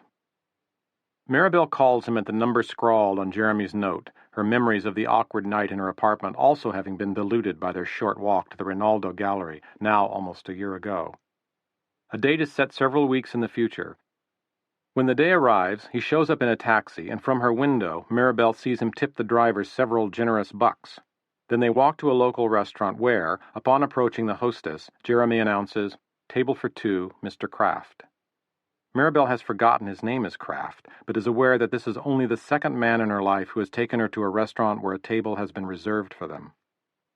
Mirabelle does most of the talking, and Jeremy listens intently without saying much. Later, Mirabelle will remember the dinner as the first time she found him to be very interesting. On the walk home, as they warm up to each other in the night, Mirabelle recites the litany of reasons for her move, leaving out the most important one, and gets down to the final summation. "I'm fixing myself." "I'm fixing myself too," says Jeremy. And they know they will forever have something to talk about. While Jeremy dates Mirabelle and makes tiny inroads into her, Ray continues to occasionally see her. In an act of self-preservation, she no longer makes love to him, and because he finally cares about her fully, he doesn't try. Mirabelle takes months to accept Jeremy, and Jeremy patiently waits, and as he stands by, his feelings for Mirabelle grow. One night, she cries in his arms when a recollection of Ray flirts with her memory, and he holds her and doesn't say a word. Where his insight comes from as he courts her, even he doesn't know. It might have been that he was ready to grow up, that the knowledge was already in him like a dormant gene. Whatever it is, she is the perfect recipient of his attention, and he is the perfect recipient of her tenderness. Unlike Ray Porter, his love is fearless and without reservation. As Jeremy offers her more of his heart, she offers equal parts of herself in return. One night, sooner than she would have liked, which made it irresistible, they make love for the second time in 2 years. But this time Jeremy holds her for a long while, and they connect in a deep and profound way. At this point, Jeremy surpasses Mr. Ray Porter as a lover of Mirabelle, because as clumsy as he is, what he offers her is tender and true. That night, coming up for air from the unexpected love he is falling in, he gives some opinions on tweeter wholesaling that Mirabelle secretly calls the second oration. After he nods off, she pokes her forefinger into his closed fist and falls asleep. Their union is the kind of perfect mismatch that makes for long relationships. She is smarter than he is, but Jeremy is in love with his own bright ideas, and the enthusiasm he shows for them infects Mirabelle and pushes her forward into the world of drawing for money. She begins to enjoy tolerating his enthusiastic outbursts. This is her gift to him. Sometimes they lie in bed, and Mirabelle relates the entire plot of a Victorian novel, and Jeremy is so captivated and engrossed that he believes the events in the story are happening right now to him. Mirabelle informs Ray that though she is cautious, perhaps she has met somebody. I tell him about my medication and he doesn't care, she says. This is the moment Ray has always known is coming, when she succumbs to the unrestricted, unbounded, and free-flowing passion of someone who is her peer. In spite of its predictability, he still feels this moment as a loss, and a curious one. How is it possible to miss a woman whom you kept at a distance so that when she was gone, you would not miss her? Ray also wonders why it is she and not he who has met someone accidentally in a laundromat, someone who stumbles into your life and forever alters it. But just 3 months later, it happens to Ray. It isn't a laundromat, since he hasn't seen one in 30 years, but rather a dinner party. A 45-year-old woman, divorced with 2 children, touches his heart and then breaks it flat. It is then Ray's turn to experience Mirabelle's despair, to see its walls and colors. Only then does he realize what he has done to Mirabelle, how wanting a square inch of her and not all of her has damaged them both, and how he cannot justify his actions except that, well, it was life. Jeremy and Mirabelle, who are not living together but are close to it, have shorter and shorter separations as he commutes south and north. Mirabelle and Ray continue to talk weekly or more, and they begin to be able to discuss the details of each other's romantic lives. On the phone, Mirabelle mentions that she wants to fly home to Vermont for a 3-day weekend. She does not ask him for money, she never does, but Ray is always forthcoming when he senses her need. This time, however, he does not volunteer the dough, and they chat on and hang up. He needs to sort something out. As he stands on his balcony, overlooking Los Angeles in the dusky orange sunset, Ray ponders his continuing concern for Mirabelle. If she is no longer seeing him, if she is now with someone new, wouldn't it be the new man's responsibility to pay for the odd necessity? Ray has always paid. He saw it as his gift to her, but now it is over. Yet he is still compelled to help her. Why? He turns his powers of analysis away from the logic of symbols and toward his churning subconscious. He strips his questions down to their barest form, and he finds the single unifying theme of his contradictory feelings. He suddenly knows why he feels the way he does about her, why she still touches him, and why, at irregular and unpredictable intervals, he wonders where she is and how she is doing. He has become her parent, and she his child. He sees finally that as much as he believed he was imposing his will on her, she was also imposing her need on him, and their 2 dispositions interlocked, and the consequence was a mutual education. He experienced a relationship in which he was the sole responsible party, and he notes its failures. She found someone to guide her through to the next level of her life. Mirabelle, standing on uneasy legs, now feeling the warmth of her first mature reciprocal love, has broken away from him, but he knows that, like a parent, he will be there for her ever. Some nights alone he thinks of her, and some nights alone she thinks of him. Some nights these thoughts, separated by miles and time zones, occur at the same objective moment, and Ray and Mirabelle are connected without ever knowing it. One night he will think of her as he looks into the eyes of someone new, searching for the two qualities that Mirabelle defined for him, loyalty and acceptance. Mirabelle, far away and in Jeremy's embrace, knows that what had been lost is now regained. Months later, after the hard edges of their breakup had smoothed into forgetfulness, Mirabelle speaks with Ray Porter on the phone. She tells him about her new life, and he hears the fresh delight in her voice. She tells him, "I feel like I really belong here. For the first time, I feel like I really belong." She underplays Jeremy's place in her heart as she thinks it might hurt Ray.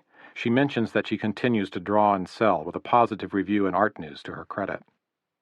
They reminisce about their affair, and she tells him how he helped her, and he tells her how she helped him. Then he apologizes for the way he handled everything. "Oh no, don't," she corrects him. "It's pain that changes our lives." And there is a pause, and neither speaks. Then Mirabelle says, "I took the gloves to Vermont and stored them in my memory box. My mother asked me what they were, but I kept it to myself. And here, in my bedroom, in my private drawer, I keep a photo of you."